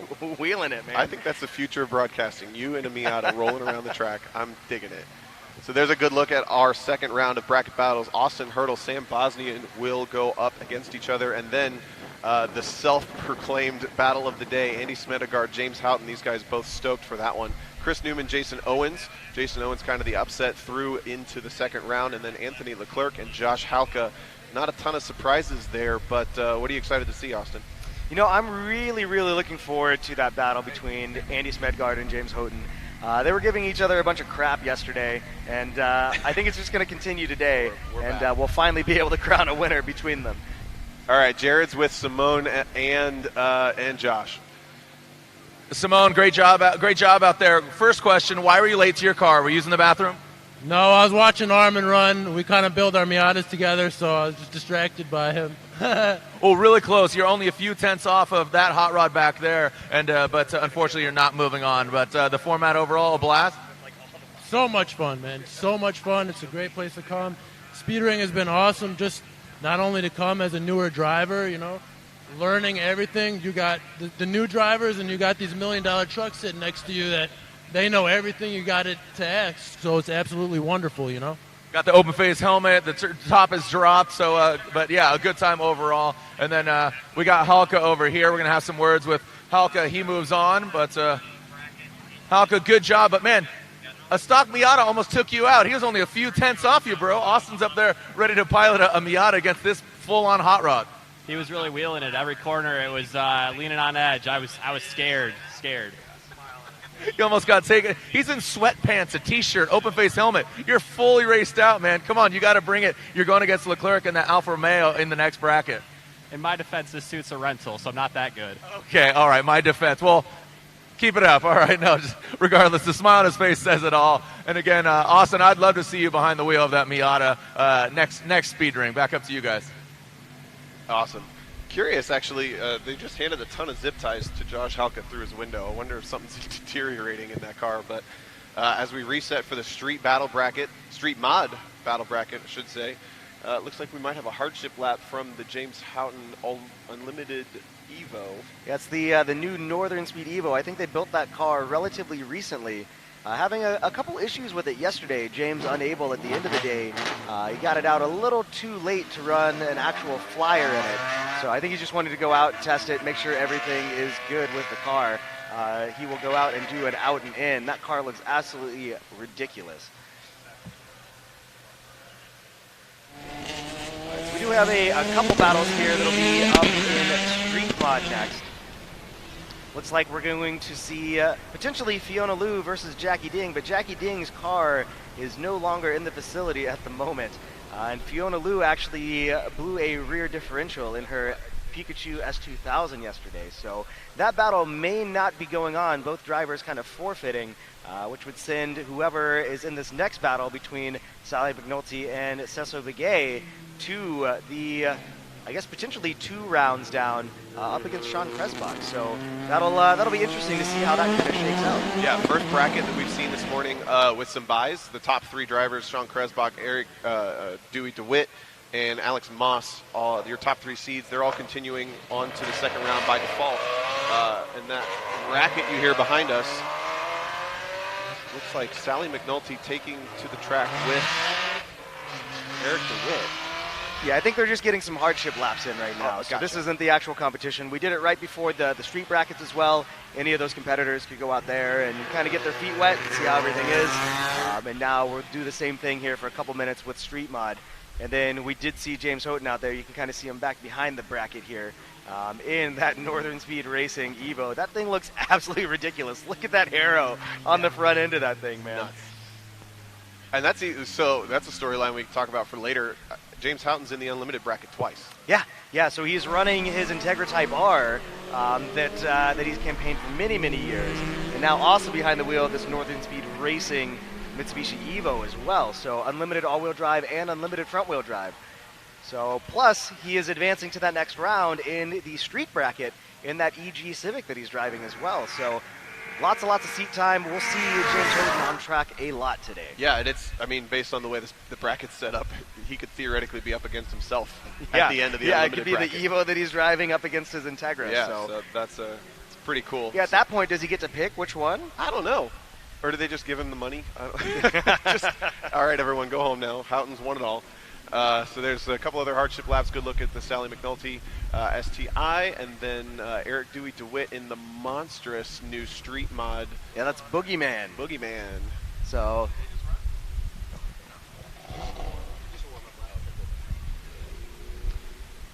there we go. It does look like we won't have that battle between Fiona Liu and Jackie Ding. I guess Fiona was unable to find a diff and Jackie unable to find a replacement car. So we will be sending out on track here soon Sally McNulty out there in the IAG Subaru WRX STI up against Sesso Begay in that Motivicity Evo. So this will be an interesting battle, all-wheel drive versus all-wheel drive. I do believe Sally had a little bit faster qualifying time yesterday. So right now my money would be on Sally, but Sesso may have been able to kind of analyze the track a little bit more overnight. I do believe this is his first time here. And that is a unproven car. They just finished building that thing, and I believe this is its first event. Yeah, McNulty, seed number 5, 112.8. Begay dialed in at a 124.6, so 12 seconds difference, but all I see is opportunity for Sesso Begay to improve personal best and to potentially upset this battle. If you're going in with that big of an advantage as Sally McNulty has, she knows the dial-in times at the top of the charts in Street Mod are about 2.5 seconds faster, so she's going to be one of those drivers out there just kind of finding some more time, using these early rounds potentially more as practice than really a battle. So in just a moment, these drivers will start their first flyer lap for this battle. This is the first battle that we've seen in the Street Mod bracket. So very full bracket as well, just like Street Class. These cars obviously upping the modifications a little bit, aftermarket aero allowed and various other things. So the cars keep looking crazier and crazier as we move up the brackets. So, Austin, we just moved from street to street mod. Talk a little bit about the difference in, obviously they're both street, but the differences in the two categories, because we're obviously seeing cars now with much faster lap times as well. Yeah, so for the most part in street and street mod, the tires are essentially the same. You know, they're all 200 tread wear street tires in those classes. But you'll notice aftermarket aero is allowed, along with a few more bolt-on modifications too. So the cars can make a little bit more horsepower, have a little bit more aero grip as well. Still pretty much the same type of cars, though, just a little bit higher level of modification. Yep, and they're still required to meet, I think there's emission standards rules. They have to be plated, they have to be registered, so they're not race cars by any means, but they're definitely modified as such. You see Sally McNulty, a big amount of aero on that car. That car is probably pushing well over 500 horsepower in street mod trim, where in street trim, a similar car like Josh Halka we just saw, probably only around 300 horsepower. So it's a big performance envelope in certain areas, but they're still limited to that street tire. And this is my favorite to watch because you really see the car move around a ton. These guys are pushing the limits of pretty much everything but grip when it comes down to how they're putting the tire to the surface. And you see Sally working her way through the hairpin, run a little wide on the way in, but tightens it up, gets the power down super clean.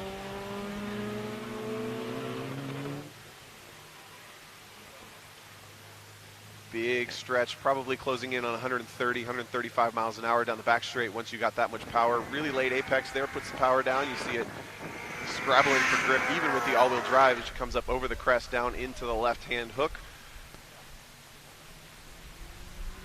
Shoots in and carves around into the stadium section right in front of us. So Sally looking like she's looking for more time. Qualifying with a 112.802. We'll see what this lap time is. Might be a new personal best for her. She's looking pretty good out there. Shoots across start finish, and Sesso Begay nowhere to be seen from behind, but a 112.6 for Sally McNulty. That's a personal best. She dialed in at the 112.8, so finding tenths at this point. The low-hanging fruit is gone, and she's just got to kind of find those tenths here and there, but a win for sure. Wow, big pickup, though, for Sesso Begay, 121.0, so he picks up over 3 seconds on that lap, personal best. A really good effort as they're going to swap this lap. Looks like track staff is looking for Zach Hinsberger and Steve Sullivan for these street mod brackets. Zach Hinsberger and Steve Sullivan, please report to grid for your bracket battles, or you will be forced to forfeit your position.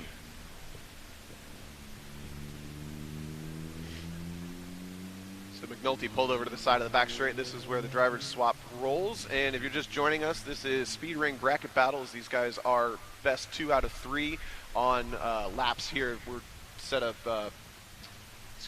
bracket based on dial-ins from the last 2 days. Driver A leads, driver B follows. Driver A tries to extend the lead, driver B tries to close it up. Then they swap on this lap, which you're watching right now, and driver B takes the lead, tries to run away. Driver A tries to close the gap, and then if we need to, we go to a one more time, best 2 out of 3. Going to narrow these bracket battles down over the day down to an ultimate champion in street, street modified, track modified, and unlimited. Yeah, and that last lap looked like it was actually a personal best for Sally McNulty as well. Yep. So dropping about 0.2 of a second there for Sally. So both her and Cecil Begay, their best laps of the weekend were that last lap that you just saw. So hopefully these drivers will be able to drop even a little bit more time.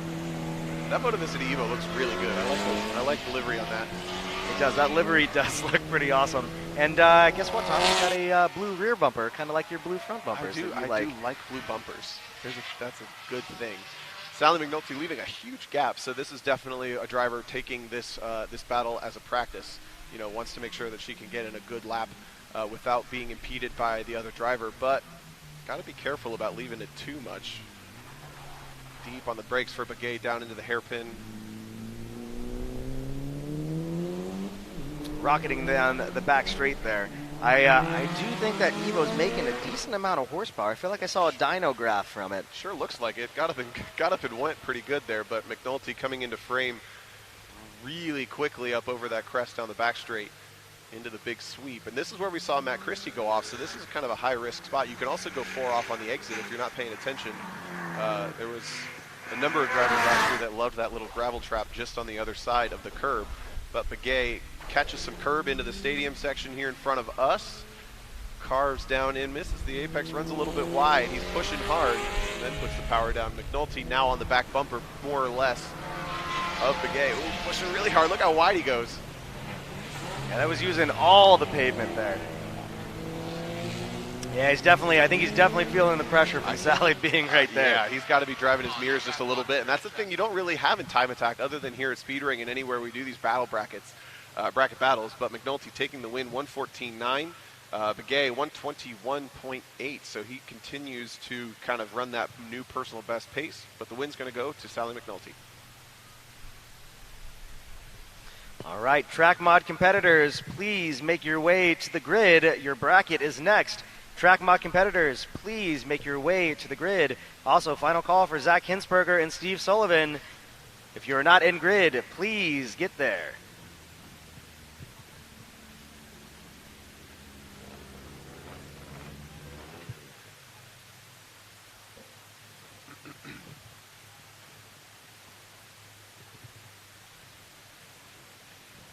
Taking a look there, you see those bye rounds we talked about. Sean Krebsbach was your top qualifier in street modified, I believe at a 110.3. He's knocking on the door of track record pace for street modified right now with that new improvements he's done to the Evo over the past year. We have Alex Moss dialed in second. That's another one of those K24 S2000s, correct? Is it yeah, it's actually now? K24 and turbo. Turbo now, yeah. yeah. So we saw that car in bracket battles last year with Andy Smedegard at the wheel, naturally aspirated, already hauling the mail, and now Alex Moss is back with the turbos on that car. And then Eric DeWitt in Boogeyman, that car went wildly fast for a street mod car at Road America at the Grid Life finale a couple weeks ago. So those guys get buys in the first round. They will automatically advance to the second round. And then Sally McNulty, you see there, is our first driver to earn her way into the second round. Car's coming in off pit lane, and Jared's going to intercept him real quick. All right, thanks, guys. As the action unfolds here in Street Mod, Cecil Begay, I had some words with him, but we'll talk to him now. This vehicle was built in conjunction with Motovicity. Cecil, a good effort. You knew going in Sally McNulty was going to be hard to beat with the classic all-wheel drive battle. Yeah, that was really good. You know, going on that her, lead lap, I tried to catch up to her, but you know what? This car is, built for a track. Her car's way much more built. So, you know what? I was just going to put on a good show and just try to keep up pace, to do so it was good. Well, you look good. The helmet by PBK looks great. The car looks awesome. Again, utilizing all the parts that Motovicity distributes, but it's the end of Cecil Begay's weekend. But Sally McNulty back here. She gets the win. I had some words with Cesso before the race happened, and he knew going in that you're going to beat him. But overall, I mean, again, this is very different from what you normally do, this track battle on the brackets. Definitely, it's a lot different, but I do love the setup. It's really cool. It gets all these cars out here. We got a ton of people on the live stream watching us going out, hitting this track, and just having a blast, man. That guy's awesome. I love coming out here.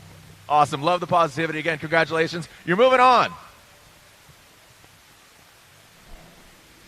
All right, on track right now, you're looking at Jeremy Boyson out there. Just coming in, I believe his competitor, Zach Hinsberger, did not show up to grid, so Jeremy Boyson will advance to the next round by default up against Sally McNulty. That should be a really good battle. Both those drivers qualifying within about half of a second of each other, so should be a really, really good one to watch.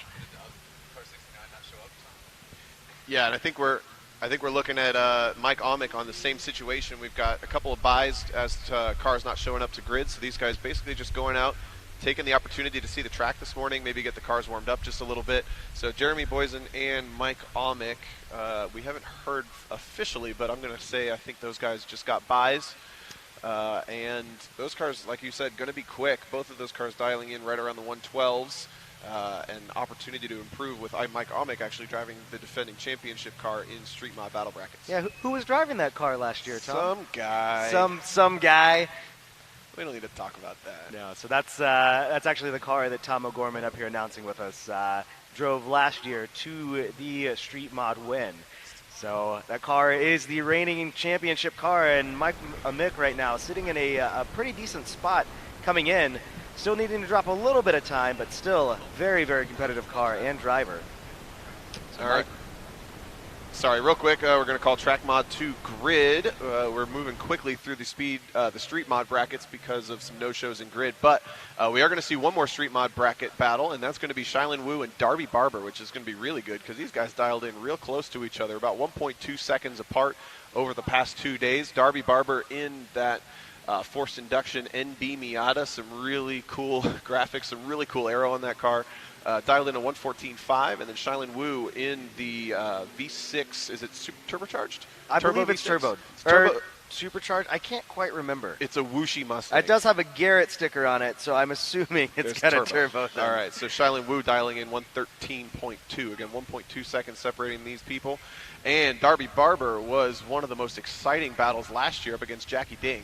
Super different cars, and those guys put on a show. Yeah. And I think we're going to see another one right here. Look at the size difference. Holy cow. Man, I do need to apologize in advance to Darby. Occasionally I do slip up and accidentally call her Barbie Darber. I like that. Kind of mess that one up a little bit, so apologies in advance if I do that in the heat of the moment. But awesome to see Darby out there. That Miata looks even better than it did last year, man. They keep improving that car.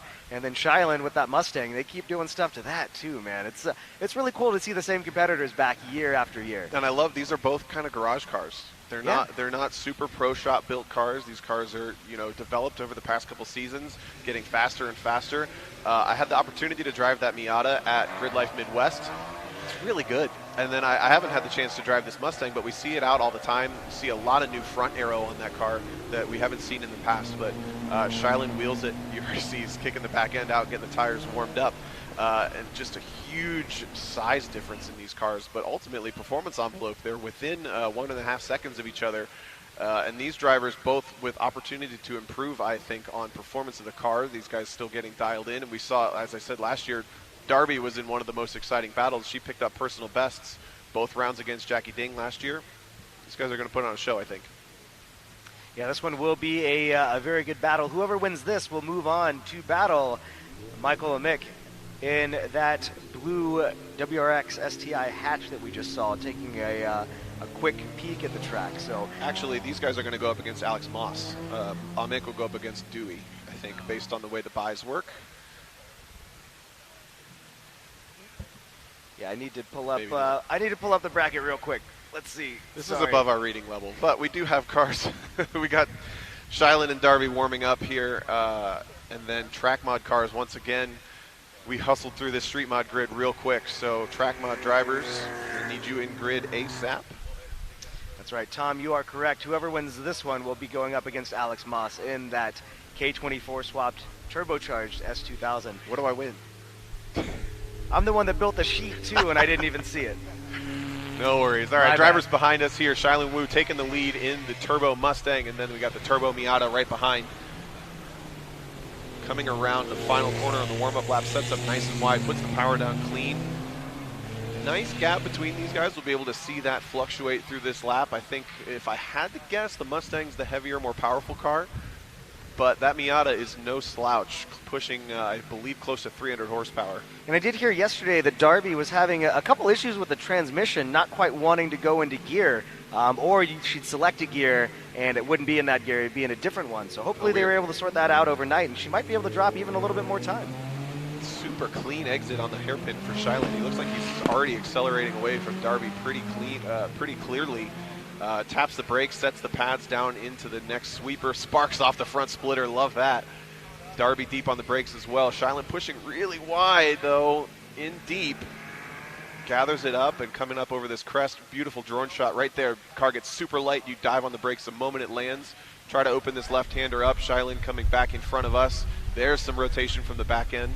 Gap hasn't changed super dramatically, but I do think that Shailin has pulled the gap out just a little bit in the Mustang. More sparks from that splitter as the nose dives. These Mustangs like to be pretty soft. They need some body roll to handle well. Gets it cleanly off of the corner, but that gap came down again. This handling section, Darby closed it up. Time in 13.5 for Shailin Wu, 14.5 for Darby Barber. So these guys still really, really close on times. The nod goes to Shailin Wu on the first round. Darby's going to come around him, reset for round number 2. It looks like that was a personal best for Darby as well, so dropping a little bit more time, probably about 5/500ths of a second, but still, personal best is a personal best. Absolutely. I'm really impressed with how she was able to close up in this last section. You kind of talked about how the cars make speed around this section, or around this course in general, and this last section, that big, long right hand, just kind of holding the wheel there and playing with the pedals, speeding up, slowing down. And that Miata really excelled there more than I expected. Final call for all track mod competitors. Track mod competitors, please make your way to the grid. Your bracket battles will be beginning shortly.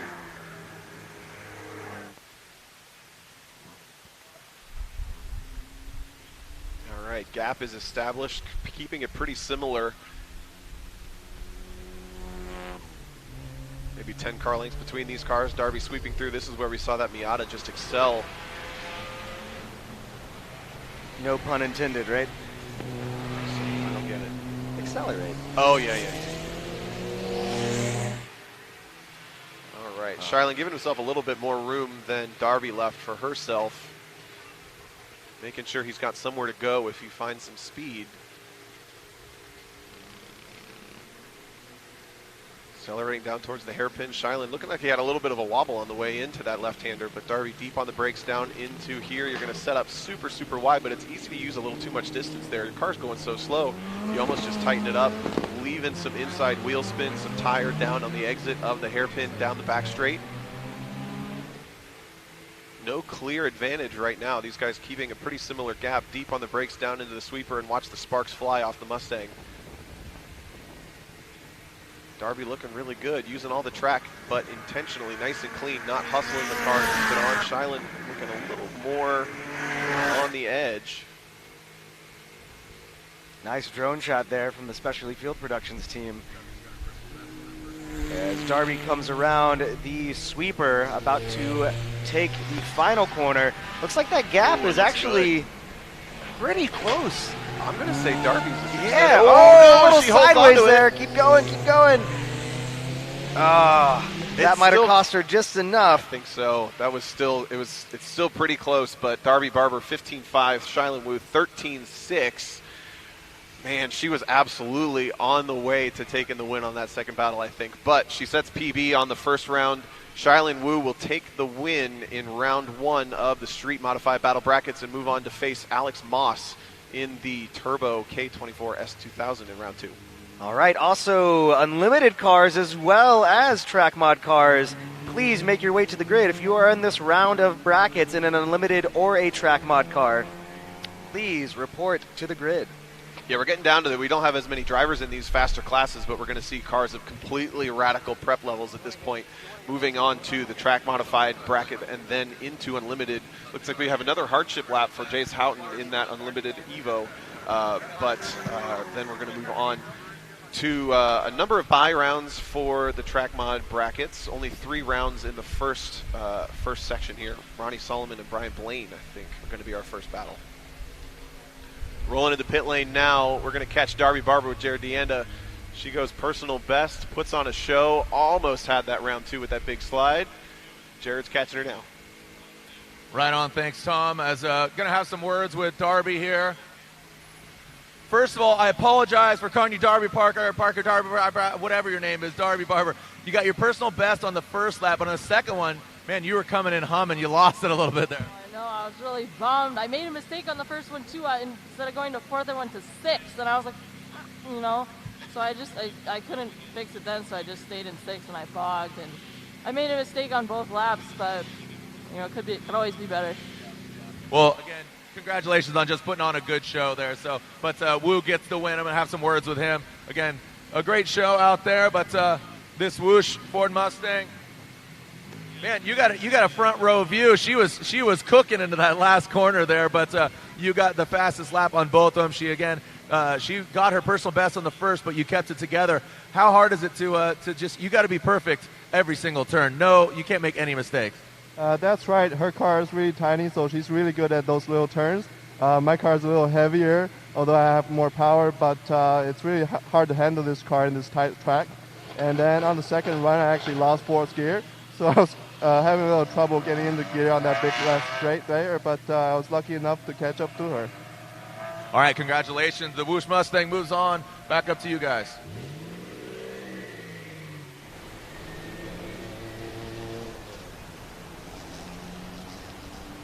All right, so with that, we've wrapped action for Street Modified Brackets Round 1. We're going to move on to even bigger, badder cars. Starting off Track Modified. Have a number of bye rounds. We'll pull that bracket up in just a second, but the first battle out, we're going to see Ronnie Solomon and Brian Blaine. Brian Blaine in one of the coolest cars here. I'm sorry, that's Andrew Stittle I'm looking at, but Brian Blaine, Ronnie Solomon going to be up first, I think. Trying to do our mental math and count on fingers to match up these brackets, but there it is. Jeremy Swenson was your top qualifier at a 107.4. He's going to get a bye on that first round, and then Ronnie Solomon, Brian Blaine, you see there on the left. It'll be our first round. Andrew Stittle, Brian McNamara, and then Mike Puglisi and Mangamo Leader. Say that right? How you been saying that? I've been saying Manga Molitar. Molitar, I like that. Going to be in the first round here. Buys for Chris Boersma, Luke McGrew, Eric Fleming, and James Harding. Yeah, lots of buys here in this track modified bracket at the moment. Just with how many competitors we had in the class, that's just how it worked out. So this track mod bracket should advance to the next round very quickly. That means unlimited cars need to be on grid as well. We do have a couple buys in the unlimited class as well. So only about 7 battles left for this round before we move on to the semifinals. So Austin, you've been here all weekend. You've been paying attention much closer than I have from afar. What's been the theme here in track mod so far? What are we looking for? I mean, in track mod, we've had a pretty close battle between the middle of the pack. Jeremy Swenson currently out there running, having a pretty decent lead over the rest of the field. One car that I've really enjoyed watching, although not quite as high up in the qualifying round, but Andrew Stittle out there, this number 13 Suzuki Swift, very cool car. It's K-swapped, it's very light, supposedly it weighs 1,700 pounds with driver. Holy cow. That's a really cool car and cool build. So it does look like we do have Ronnie Solomon out there in the RS Motors Evo up against Brian Blaine. That will be our first battle for track mod, and they're about to take to the track. Yeah, and Solomon had some mechanical issues you were talking about this morning. I think he lost you said gear plug? Yeah, he lost a transmission drain plug, I believe, yeah. On the first day of competition. Unfortunately, oiling down the track. Was able to find one, though, and refill the transmission, and is able to fight another day. Unfortunately, it did take a little while to clean that up. Sure. So Ronnie Solomon leading the way on this first battle. That is a 111.5 dial-in for the Evo. He is seat number 8 in the bracket battle here. And then Brian Blaine in a big, roaring V8-powered RX-7. FB RX-7, I should say. 114.4. These drivers about 3 seconds apart on dial-in with the advantage to Ronnie Solomon. But as these guys warm up, just taking a look at the times, like you said, definitely really tight stuff in some of the bye rounds. Chris Boersma, Luke McGrew, Eric Fleming, and Jason Harding in a variety of Corvettes, Vipers, and then a Civic, all in the 109s.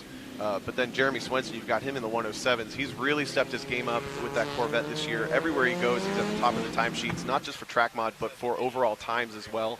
The King of the Mountain winner. So he's already got one big check this year. He's here for another one, and I think he's easily the favorite without making mistakes or mechanical issues in that Corvette. But then we've got this awesome, fascinating battle between the next 4 or 5 drivers on the timesheets. Boersma, McGrew, Fleming, Harding.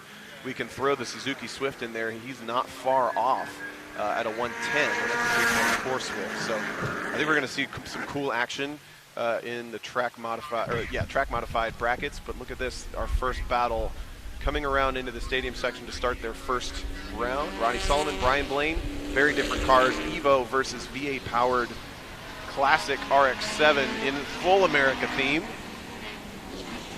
Rounding the final corner to start their flyer, keeping the battle nice and tight. Again, these guys about 3 seconds apart, advantage to the Evo. So Blaine trying to put the pressure on in the RX-7, see if he can rattle Solomon just a little bit. Solomon very experienced in time attack competitions, so that's going to be tough, but already extending his lead. You see the Evo, big power down. Oh, big sideways moment for the RX-7 chasing. Deep on the brakes for Solomon, sets up super wide, gets that Evo rotated around. He's going to try to get the boost spooled early, hits the power right there, drops 2 on the exit, gets a big bounce. But I don't think that hurt him too much. RX-7 still losing distance all the way down this back straight. You see visibly how fast that Evo is in a straight line. Coming down into the carousel here.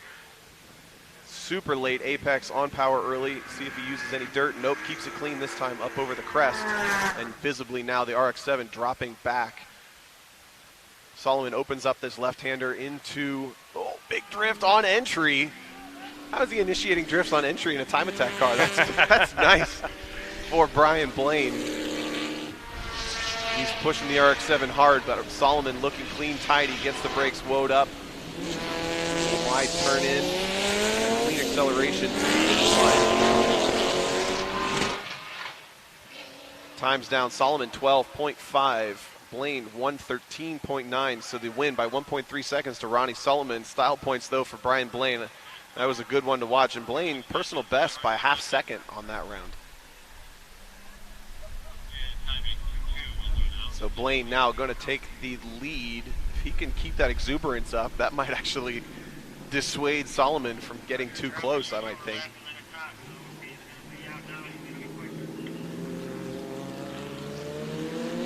So moving into track modified competition, these cars similarly prepared on a lot of the rules to the street modified cars. You're going to make similar power. The biggest difference outside of a little bit of aero allowance is the tires. They can start to actually put stickier tires on these cars, get the grip level fundamentally that's available up on top of all the aero, all the power.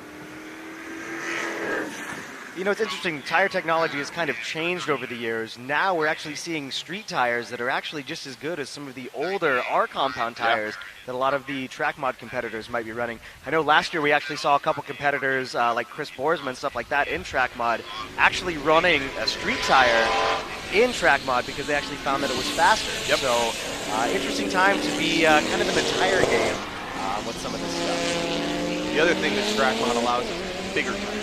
So you look at, you know, the tires on, for example, the Jeremy Swenson or the Luke McGrew Corvette or Viper. Those tires are getting into the start with a 3 instead of a 2. This RX-7 is dramatic to watch. This is awesome. It's moving around all over the place, deep into the corners, sliding in, sliding out. That car's got to be a handful to drive. Look at it go, yeah. It looks fucking freaking rowdy. All right, so Ronnie Solomon now chasing in pursuit, 1:11.5, his fastest time. He knows he needs to find about 2 seconds to get himself in that mix with that really, really close battle that we've seen for kind of third, second through fifth on the brackets. Dropping tires, though, for Brian Blaine. in the RX-7. This is where he pitched it in sideways last time. Keeps it more composed this time until the exit. Then he kicks it out a little bit. Coming behind us now, sweeps through this giant sweeper using all the track all the way out to the grass. That is the most liberty there I've seen using the pavement, but we are not using anything but the dirt for track limits today, so that is clean. And you saw it didn't really pay off because he couldn't get the car slowed up. He was really wide in that last corner, and the gap really closed to Ronnie Solomon there at the very, very end. So Brian Blaine, 14.8. Ronnie Solomon goes 12.5, which is actually about a second off of his best time. So 2.2 second advantage. Ronnie Solomon takes the win on both rounds, will advance to move on against Jeremy Swenson, top qualifier in track modified battle bracket. And Brian Blaine takes the entertainment points, but will not advance past the first round.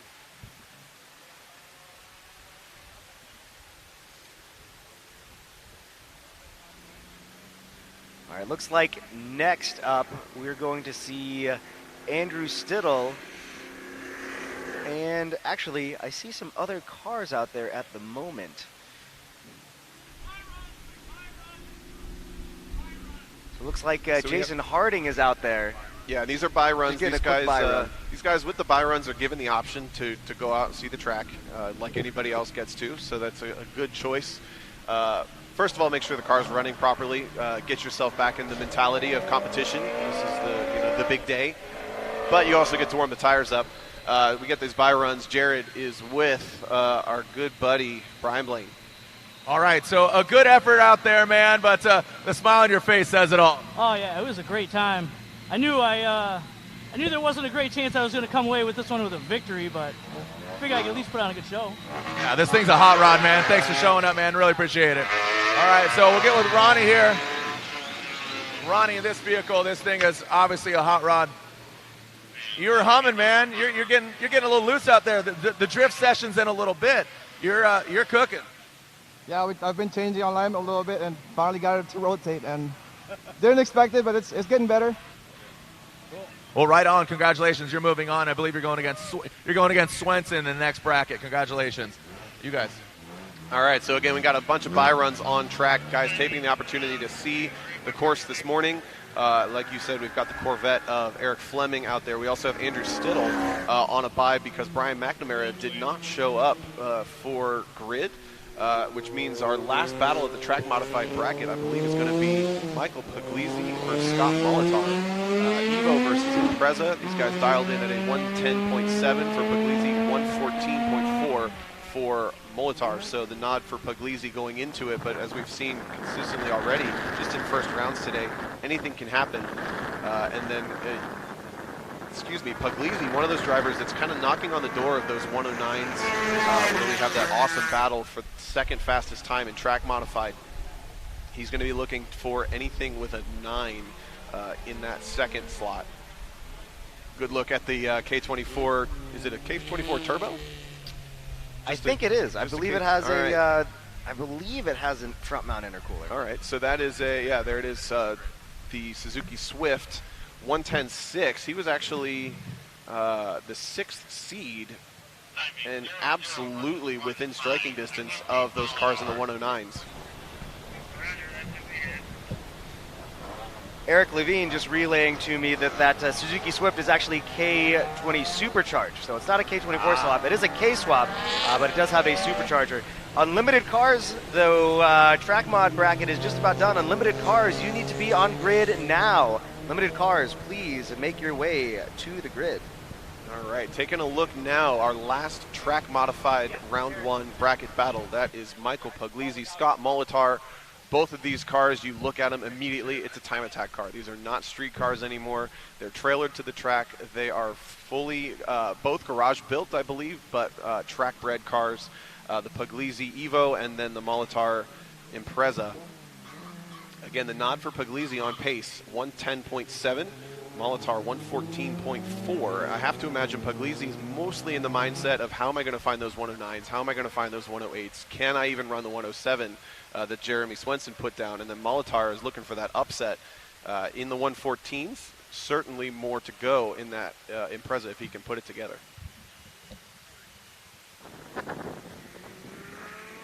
Warm up here for both drivers, keeping the gap nice and close. Like to see that. Just receiving word that Subaru on track right now actually has a rotary motor in it. It's a 13B. Wow. Yeah, 13B turbo. So kind of an interesting swap there.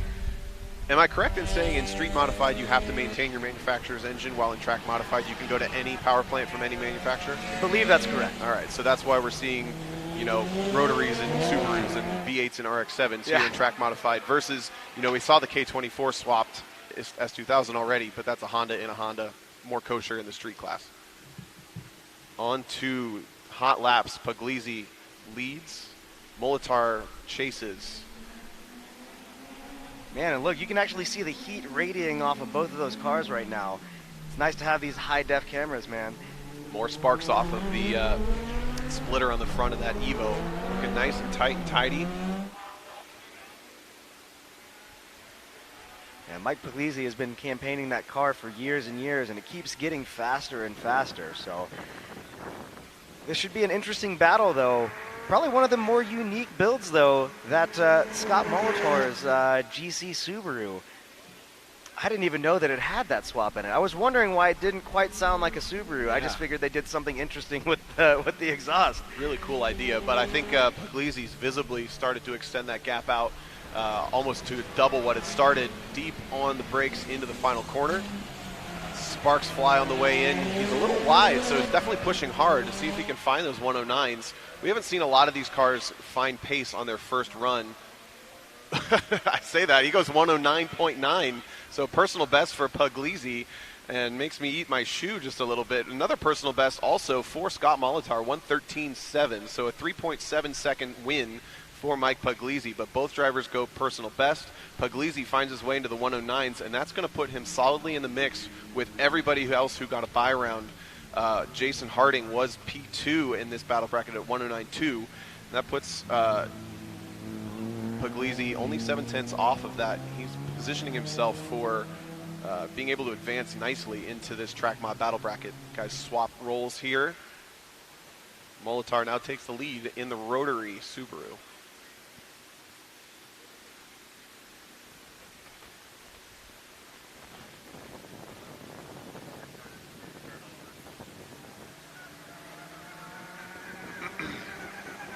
So one of the things we'll see, especially when we talked tire technology, we talked about wider tires, bigger prepped cars. These cars need a little more heat to really operate in their window, especially a car like some of the unlimited cars we see their fastest on their second lap. So really impressive actually for Michael Puglisi to go out cold first thing in the morning, go fast without having a whole lot of heat in the car, a whole lot of heat in his brain, even if he's not seen the track since yesterday afternoon. Scott Molitor also same situation, goes faster right away. And look at Puglisi, didn't leave himself a whole lot of room here. There's only about 2 car lengths between the two of them, which is not setting yourself up for success necessarily as the faster car in pursuit. Yeah, you know, again, that's where one of those things about kind of strategy comes in. So, you know, he didn't leave a whole lot of room, so he's going to really have to be right on him, on Scott Molitor, just to be able to make sure that he runs a faster lap time and advances to the next round immediately. Exactly, and that's maybe really smart move from Scott Molitor. He might have caught Puglisi out just a little bit by not allowing him to set that big gap, keeping the pace low and slow. As the slower car, you know, he can only go as fast as you go. He can't pass you. So now as he spits rotary flames out the back bumper, Puglisi's just kind of stuck there, and if Mike doesn't pull really close across the start-finish line or even up alongside like we saw James Houghton do earlier on, big motion, slide from the rear end of the Subaru, but if Puglisi doesn't close the gap appropriately at the line, we could have an upset. Yeah, and it's looking, I don't know, it's looking like that gap might be shrinking a little bit. It has, but that's about what it was at start-finish. I mean, Puglisi's going to have to pull really close here, keep his foot down. I think he got it. Yeah. All right, time's in. Puglisi 13.6, Molitor 14.3, so 0.6 of a second win for Michael Puglisi. Well played for Scott Molitor, trying to get the upset, but Puglisi responded, saw what was happening, put in the faster lap, and that was a good round for Puglisi. He found some pace on the raw time when he was leading, and he managed to keep the gap small, take the win in the second round. He's going to advance on to face James Harding. And with that new personal best that he just set, those drivers only 7/10 apart going into the second round. With that, Puglisi, Molitor on their cooldown. We're moving on to Unlimited, the final round, final bracket, round 1 here this morning at Speedring. Sun finally poking out here at M1 Concourse. Good breeze, temps are cool. Time attack cars like that. So final brackets here for track modified. Jeremy Swenson, Ronnie Solomon going to advance into second round, face off into the semifinals. Chris Boersma, Luke McGrew, both with buys.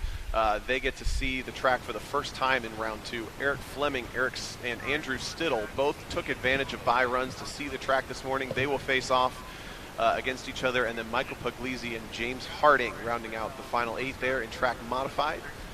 Really excited to see, again, Boersma, McGrew, Fleming, now Puglisi, and Harding all really, really close, and basically Stills there too. The only standout is Jeremy Swenson.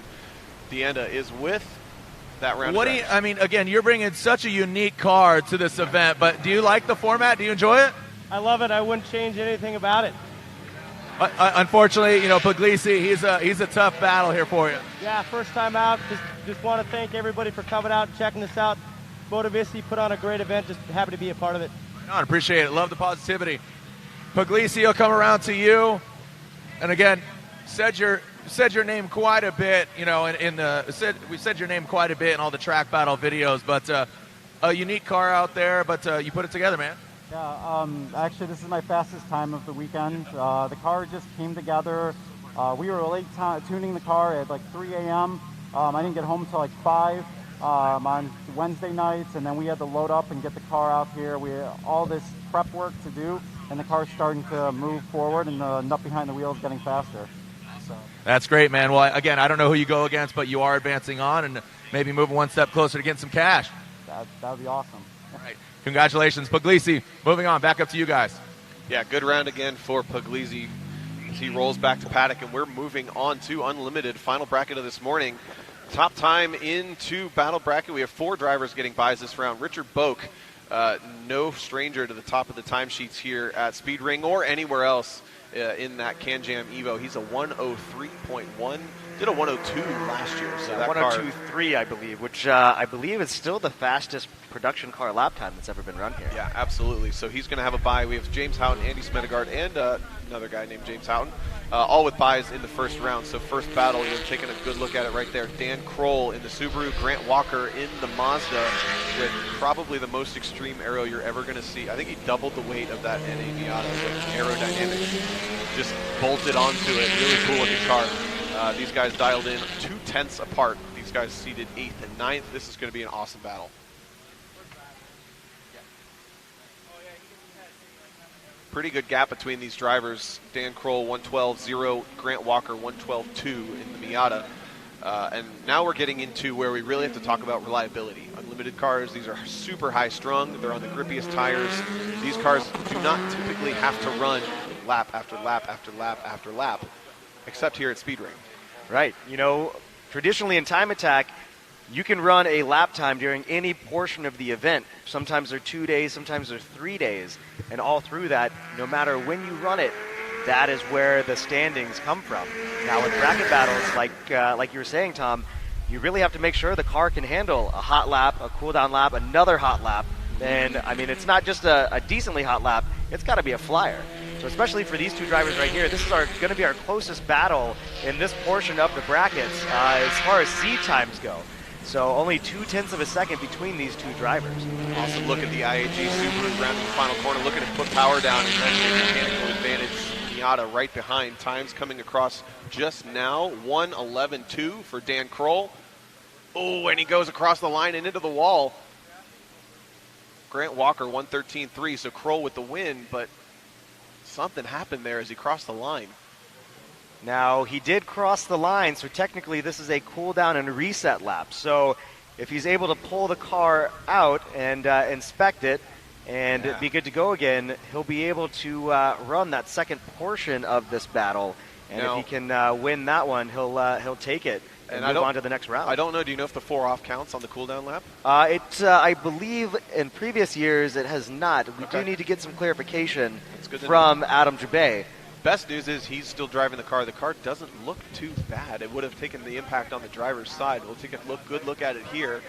I don't see really anything other than maybe some scuffs from that tire wall, which is really, really good news. So Dan Kroll potentially with the opportunity to either keep rolling or take a response, maybe take a look over the car if they need to. I'm not sure if they get that opportunity, but pretty wild development there in the first round of unlimited bracket battles. Did just receive word from Motorsports Director Adam Jubei that because that was on a cooldown lap, it was not a competition lap. So that does not mean that Dan Kroll is DQ'd. Okay. Looks like they're going to bring the cars in, and they'll check Dan Kroll's car out, and then we'll roll the second portion of the battle.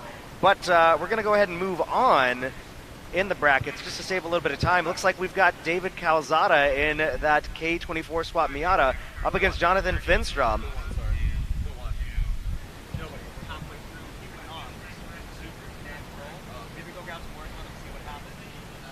All right, so I don't know that we actually have, we had Aaron Byram and Will Young slated as the next battle, but I don't see either car in grid, which means, yes, like you said, David Calzada, Jonathan Finstrom, Miata versus STI. GC Subaru, much older. Yes, and that is another one of the mechanical advantage cars, usually driven by Kendall Samuel, but Finstrom in the car right now, and then David Calzada, Mr. K Miata himself. I've actually driven both of these cars. These cars are both a lot of fun. And super different prep. You see that Miata doesn't look super extreme, but I promise you it is. It goes real fast.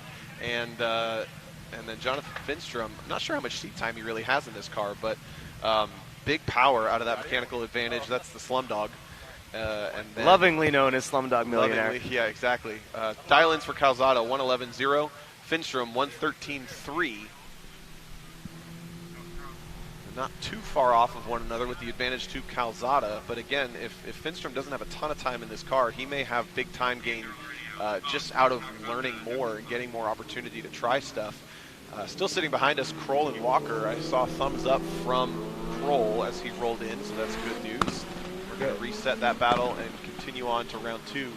And we were talking about reliability of these unlimited cars. Now, David Calzada, coming up through the weekend, he's pretty much stayed out on track as much as he can. That K Miata, very, very capable and also very reliable as well. Yeah. One of the few cars that isn't a Corvette in the unlimited bracket that's naturally aspirated.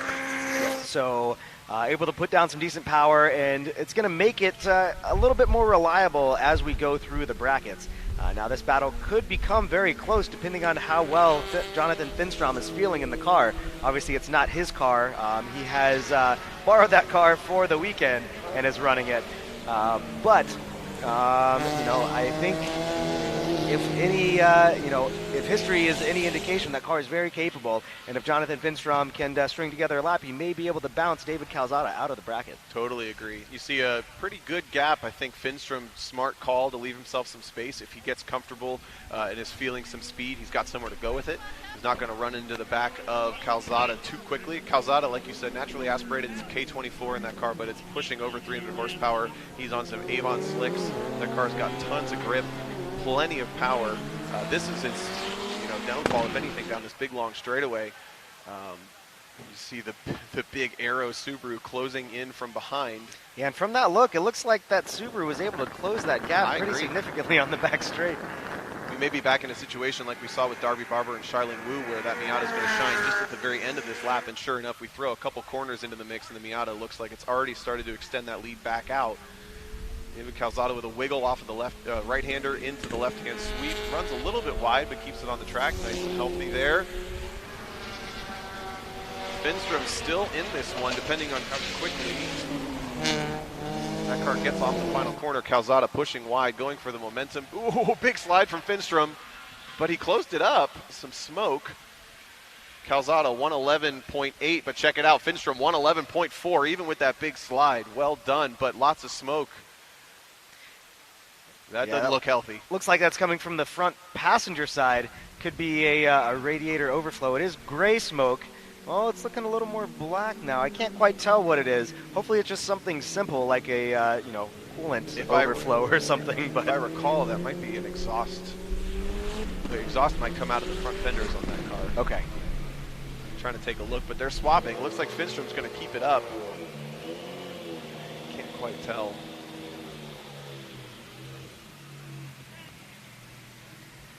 Yeah, a little bit of an upset there, just like we were talking about. Jonathan Finstrom new to driving that car. Yeah. And looks like he was getting pretty comfortable with it there, Tom. Yeah, 3.5 tenths win for Finstrom over Calzada. The big question right now is the reliability on that Slumdog Millionaire Subaru. And then also, how confident are you if you're David Calzada with that car spewing smoke at you from in front? You got to be a little bit thrown by that as well, but they're going to reset and go for it anyway. Finstrom leads, Calzada chases. Again, upset for Finstrom in the first round. Takes the win over Calzada. Goes personal best by a long ways. Calzada right up on the back bumper as they start their flyer now. Now, hopefully that car isn't losing too much performance based on what might be going on mechanically at the moment. If he's able to string together another lap like he had before, Jonathan Finstrom might be moving on to the next part of the brackets. Smoke is still there, but it doesn't look too bad. Calzada, you see the super tight approach. Finstrom sets up, try to use that power, almost overshoots it off the exit, but then gathers it up. Big power, underpower here. That's where all that smoke is coming out. There's not going to be a whole lot of smoke left in that car by the end of this lap, but into the big sweeper. Calzada maybe keeping a safe distance. He can't quite tell what's going on. Maybe they installed a smoke machine. Yeah. Old NASCAR trick, right? I think Calzada's doing a good job keeping the gap small. It's going to be all about that dig off the last corner. Unfortunately for Calzada, the advantage goes to Finstrom in that case. This is where Finstrom all of a sudden out of nowhere closed up the gap last time. He looks like he's pulling away this time. He might get this upset. Oh, he goes off. Oh, and that is 4 wheels off there for Jonathan Finstrom right there at the end. Last corner. 4 wheels off in a competition lap means an automatic disqualification. So it looks like David Calzada will be moving on to the next round. But very, very valiant effort there from Jonathan Finstrom. Yeah, I think he was on track to win that one, and it would have been a big upset for David Calzada to be out in the first round against Finstrom. But really, really entertaining watch right there, and we're going to keep the entertainment up, go right back to Kroll and Walker. That big dramatic off after the finishing lap. Kroll taking the win, though, in the Subaru, getting away with the 4 off because it was a cool-down lap. Walker now will take the lead in the mechanical advantage Miata, and Kroll has to shake all of that anxiety of having just gone off, hitting a wall. He doesn't know exactly if the car is perfectly okay. He seems to be confident in it. Grant Walker now just has to kind of keep his composure. Again, these guys only qualified 2 tenths apart from each other, so this is going to be a great battle. Yeah, we'll get Jonathan Finstrom and David Calzada into the pits, and Jared DeAnda will have a quick word with them. I do see track staff has grabbed a fire extinguisher just in case right now. No clue what's going on mechanically with that Slumdog Millionaire Subaru. Looks like the smoke has dissipated now, though. And we'll pop down to Jared real quick. All right, well, congratulations to Calzada. Man, he was pushing there. You get the win, 4 off. He gets disqualified, so you're moving on. Cool, thank you. Have a good time. Awesome time. So congratulations. All right, we got some smoke here, that Slumdog Millionaire vehicle. Don't know what's going on. We'll see if we can grab some words here. Man, what happened? You got some smoke coming out. I'm not sure. That's my mechanic over there, but we're having some issues, but we tried to do the best we could. So it was fun. It was a lot of fun. Sorry, man. Sorry, unfortunate, but he goes off and loses there, but looks like he's smoking. Don't know what happened, but back up to you guys. Very calm and collected Jonathan Finstrom for the amount of smoke coming out under that car after that bracket battle, but a great effort. Calzada moves on. And after, I think we're checking the surface for any potential moisture down before we see Walker and Kroll back out on track. Yeah, Jonathan Finstrom, the hired gun for the weekend, getting that car from Kendall Samuel. Kendall Samuel obviously normally driving it, but I saw Kendall looking a little concerned. I do smell some oil is kind of what it smells like now that the car has cleared. So hopefully it's something simple, maybe something like an oil cooler line or something like that. And hopefully it's not enough fluid to cause a cleanup needed here on the track surface. So we'll take a quick moment, figure out what we're going to be doing, and then actually it looks like got the okay that the track is fine. And right now, Grant Walker and Dan Kroll are taking to the track for this one more time battle. Sorry, not one more time battle, for the second portion of their battle. Yeah. Dan Kroll going off after the checkered flag. Yeah, super interesting circumstances here. This will be fun to watch. If you're just joining us, welcome to Speed Ring. We're in the first round of Unlimited Battle Brackets.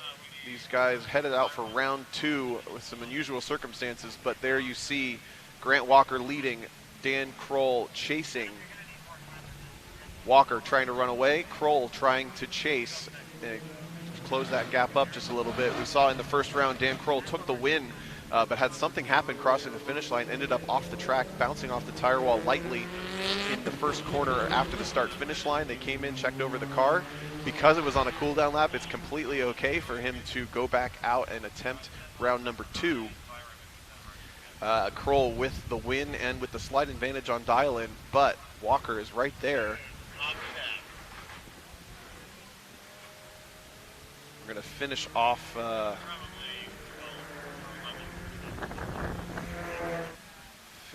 with a buy run, looks like, for one car, and then we'll be done with round 1 of all the battle brackets here this morning.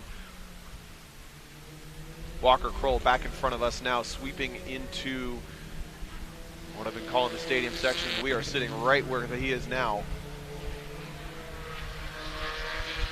Good gap between the drivers. Big Aero Miata sweeps through. And then the all-wheel drive Subaru behind. This one will be pretty interesting. Again, these two cars qualifying pretty close to each other. Dan Kroll able to win that first part of the battle, but obviously pushing there a little bit near the end. So Dan Kroll, I believe, ran a 1:11 and some change, so definitely had the upper hand. But after a quick little break and some quick setup changes, Grant Walker might be able to answer back and beat out Dan Kroll for this second portion of the battle. Sure, and like I said, you gotta shake all of that stuff out of your mind if you've just been off track, let alone touched a wall. To be able to respond mentally is a big task for Kroll, but he's certainly doing so, closing up the gap down the straightaway. And there's a really good look at the mechanical advantage Miata, but the gap definitely smaller. Back to Kroll. Kroll into another one of these power sections where that Subaru can excel. Now the Miata might excel just a little bit more through this sweeper section into the big, long right-handing. Opens up just a little bit. You straighten your hands up, accelerate, and then you got to tighten it back down and use all of that pavement on the pit out if you want. Deep into the last corner. Off the apex just a little bit. Kroll looks super clean, and it's going to definitely be a win for Kroll on this one. But by how much? 1:12.0 for Kroll, 1:14.000 for Walker. So 1.9 second advantage to Kroll. Great response after some drama after round 1, and Dan Kroll will advance into the second round of the Unlimited Battle Bracket. Yeah, he'll be going up against Richard Boak in the Can-Jam Subaru WRX STI, so that Lucky is the him. fastest car here. So Lucky him. But unfortunately for Richard Boak in the Can-Jam car, they've had issues the past 2 years, robbing them of moving on in the brackets. So hopefully Richard Boak and the Can-Jam team will be able to keep everything together. I'd really like to see those guys succeed this year. But Dan Kroll, depending on what goes on, could still have a shot. Absolutely. And that's where, I mean, we get down into, you look at, in unlimited terms, you know, ultimately they're fast, but in unlimited terms, David Calzada, someone like Tyler Pappas or Bob Meyer, battle we didn't see yet, they're realistically the slowest cars in the bracket, but if they're reliable, we could see them as the winner. We have a buy run headed out right now. That's Andy Smedegard in the Impreza. He dialed it in a 105.2, going to take a dial-in run or a buy run here to see the track. Behind us, rolling up now, Dan Kroll, Grant Walker. Jared's walking up to Grant Walker right now.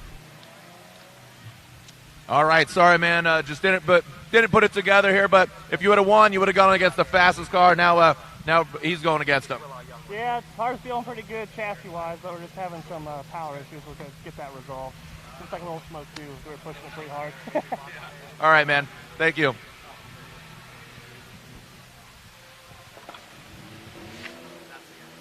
All right, so I'm over here with Kroll. What happened on that? You got into the wall, but obviously didn't damage the car too much. But what happened?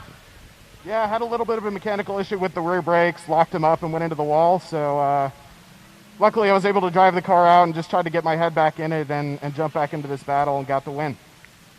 Right on, congratulations. You're going against the Can Jam car, though, the fastest car here. Feeling any pressure?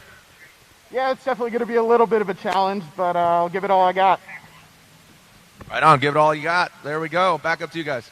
All right, so to clarify, we just had some confusion about what was happening, but Aaron Byram was actually on a bye run. Will Young went home. He took the opportunity to see the track in that Subaru, so he will advance on to face James Houghton, and that is, I believe, James Houghton in the Evo. Yes. Again, James Houghton in 2 cars in this battle bracket. We do have one more battle left. That's Tyler Pappas and Bob Meyer. We're going to have a BMW M2 versus a C5 Corvette. And then we also just saw a mechanical run for one of our street mod competitors. That's for Alex Moss there in that K24 turboed S2000. So this should be an interesting battle, this last battle that we have here of this portion of the competition. Tyler Pappas out there in that M2. I believe they ran that car at Pikes Peak recently, earlier this summer. And then Bob Meyer in what looks like a mostly stock C5 Corvette. So you kind of have 2 different ends of the spectrum there. Yeah, these guys dialed in seeds 7 and 10. Pappas with the advantage at a 111.8. Yeah, this gets a 10 out of 10 for synchronized swimming. As they were going down the straight there, they were both weaving at the same time, warming the tires up. It was actually a pretty cool little shot. Grabbed some curb on the warm-up. And then Bob Meyer, a 13 flat. And again, this is kind of where we talked about these are probably among the less modified and theoretically more reliable cars in the unlimited battle brackets, which can really cause some upsets here when they have to run lap after lap after lap. That aside, they're only 1.2 seconds apart on dial-in, so it could be a good battle between Pappas and Meyer. Pappas in the M2, Meyer in the yellow Corvette. Cool setup on that M2 you see on screen rolling towards us now. I like the aero look of that car. That's a relatively new M2 as well. I mean, those cars only coming out a couple years ago. Yeah. And that's probably one of the most modified ones that I've personally seen. Takes a special group of people to take a brand new performance car and hack it up like that for Unlimited, and I respect you, sir. Coming around on the final corner of the warm-up lap, gets it woed up. Gap pretty big between these drivers coming on to their first flyer. Back into the BMW, wiggling just a little bit. Both of these cars, high horsepower, rear-wheel drive. You see a lot of Unlimited cars go with the all-wheel drive setup because of the theory of being able to actually use the power that they're making over 700-800 horsepower sometimes. But both of these cars, rear-wheel drive. Pappas out front, extending the gap just a little bit, I think, in those first couple corners. Sets up nice and wide in the BMW. This is where he grabbed curb last lap. Nope. Kicks the back end out on the exit, though. Big power down the back straight. See the nose dive right there, right at those cones. Brings it in nice and slow. I think Pappas is certainly pulling away. Yeah, that M2 looking very, very composed through there as well. So as they rocket up the hill here, back into view of the announcer's booth. Yeah, almost finishing out this lap, managing a pretty clean lap, aside from that little wiggle coming out of the horseshoe down there. Looking very composed. Yeah, it looks really good. I like how clean and tidy his lines are. This track, ooh, little wiggle there. As we say that, gets it woed up for the final corner, and the gap certainly extended. Can he improve on his personal best? 111.8 is what he was looking at before. Pappas across the line in the BMW M2. Waiting on our timing to update.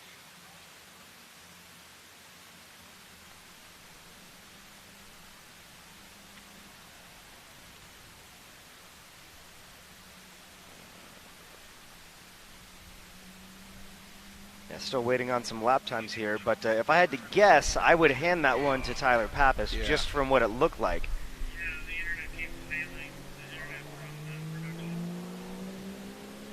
So obviously up here in the announcer booth, we're actually using an app called Race Hero that is dependent on an internet connection. So Oh, that there we could go. be on our end. There we go. All right, so Tyler Pappas actually matching his personal best dial-in almost to the thousandth of a second, 111.8. And then Bob Meyer, 113.5, slows down just a little bit off of his personal best. Win for Tyler Pappas in the M2. They're going to reset with Meyer up front in the Corvette, Pappas behind in the M2. Again, whoever wins this battle will go on to battle the second-seeded competitor for the Unlimited bracket, which is James Houghton in his Integra. So, oh, there we go. We got some in-car video now. That's awesome. We're in-car with Bob Meyer. So glad to see this. This is the first in-car shot we've had this weekend. Looking awesome. Starting that lap off with that 90-degree left-hander. You barely get your hands straight before you turn back again for a faster left-hander down this kind of the third longest straightaway on this track into a deep braking zone. I like the gap Pappas left. Give himself somewhere to go if he starts to run down Meyer. Coming up a little bit out of that hairpin and then over this crest. Beautiful shot of M1 Concourse. You see it has a fairly small footprint, but it is a pretty wide track. Good flow, good mix of corners, and there is a great shot. Bob Meyer sweeping through the carousel all the way out to the exit curbing. Pappas looking a little more dramatic, kicks the back end out ever so slightly, and now this is that big braking zone. Tight left-hander, really easy to overshoot. Working that wheel, and then you turn it in for this really long right-hander. Kind of put your power down, feed some power. You don't really get your hands straightened up much, and then you have to bring it back down to another apex. Use as much of that pit out as you want. Heavy brakes. And what you can't see in this shot is Pappas has completely closed the gap. He's all up over the back of Bob Meyer as they cross the line. He lost a little bit of time at the start-finish, but it's an 11.2 for Pappas. Takes the win by 1.9 seconds over Bob Meyer. Sets a personal best on that run in the M2. And Tyler Pappas will advance on to take on James Houghton's seeded number 2 Acura Integra Type R.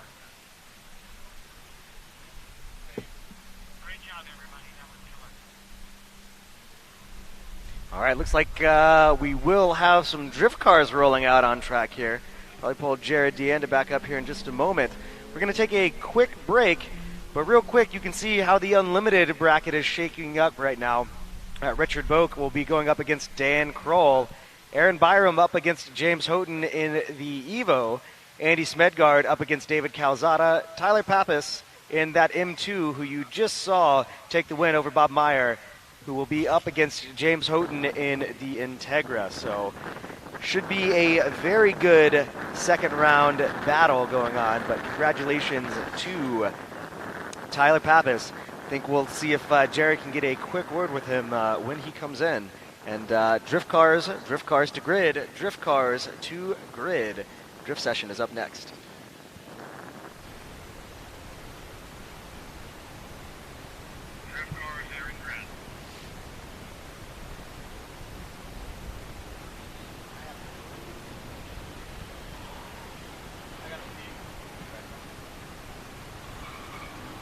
All right, Pappas and Meyer rolling in. Win goes to Pappas.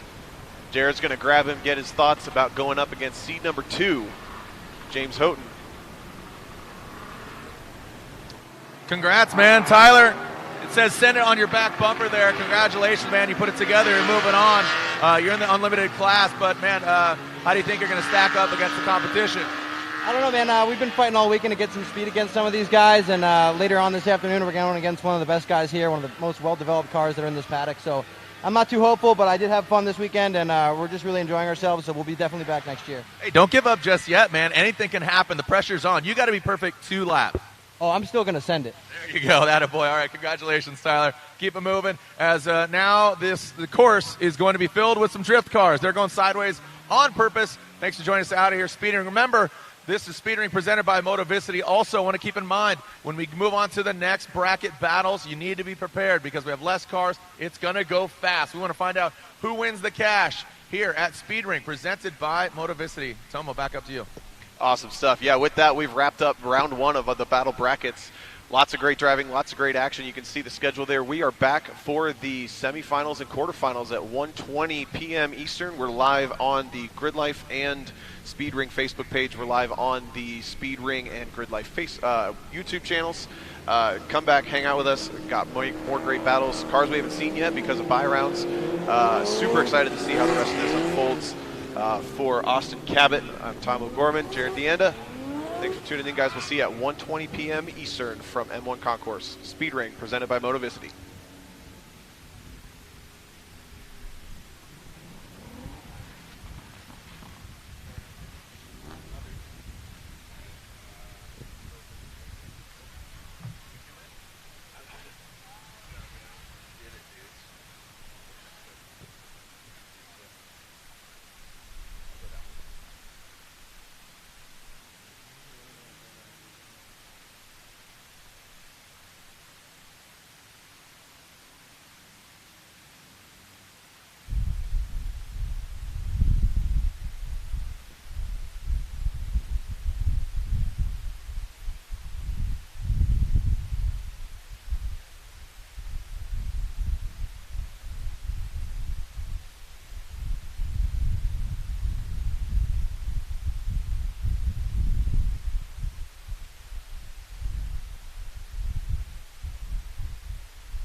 All right.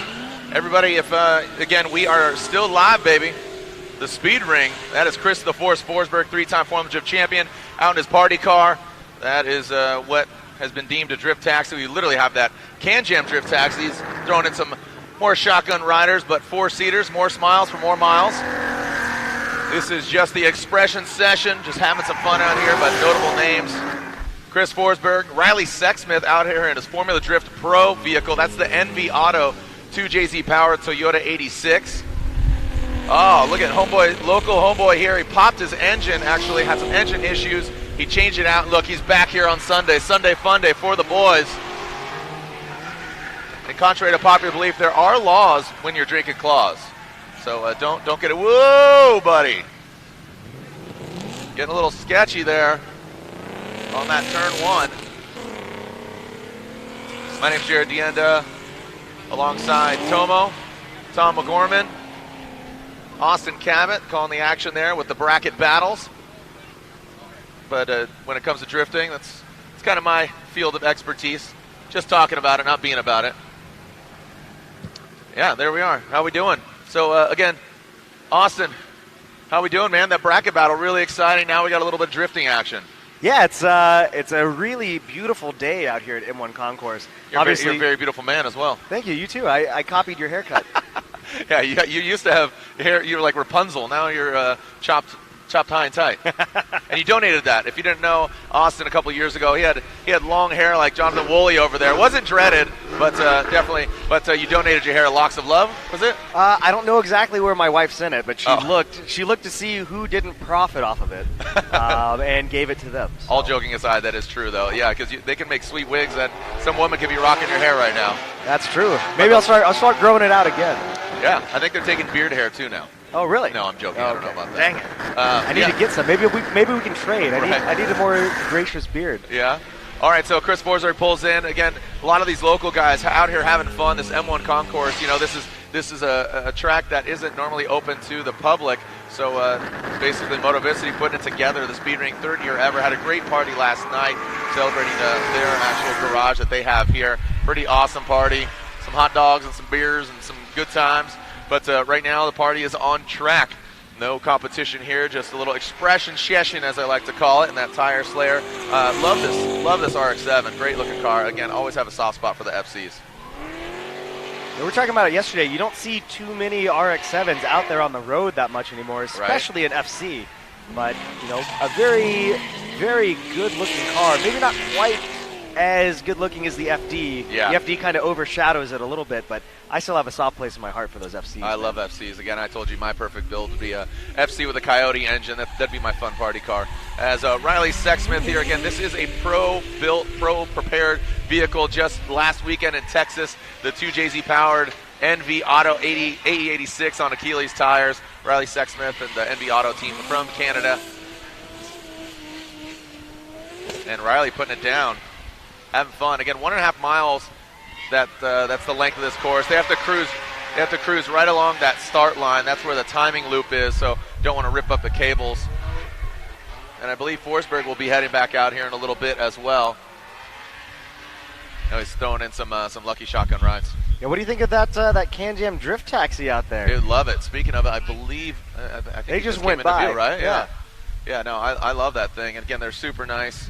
Really nice folks. So yeah, super rad to see him out here. And again, I don't know if you heard me talk about it, Austin. That what he was called, flake paint E36, popped his engine, worked on it all day yesterday, and here he is. He's back out here. Nice. Yeah. That's the spirit, man. That's the spirit, man.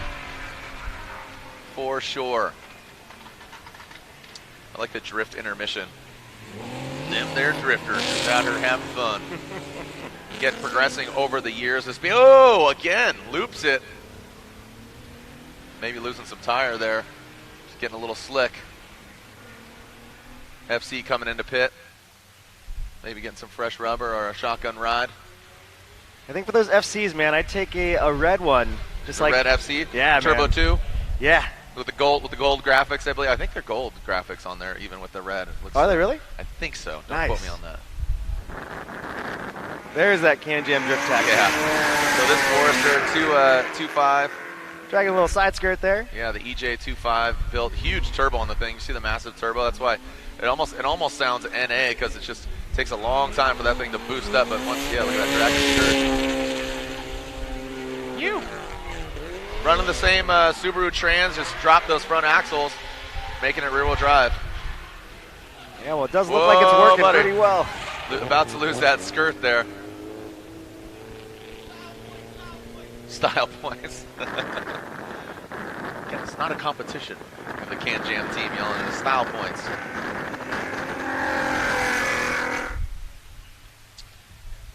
All right, so we'll shut it down. Enjoy the sights and sounds here. The drift intermission, the speed ring. We are live. Again, tell your friends the track battle continues here in a little bit.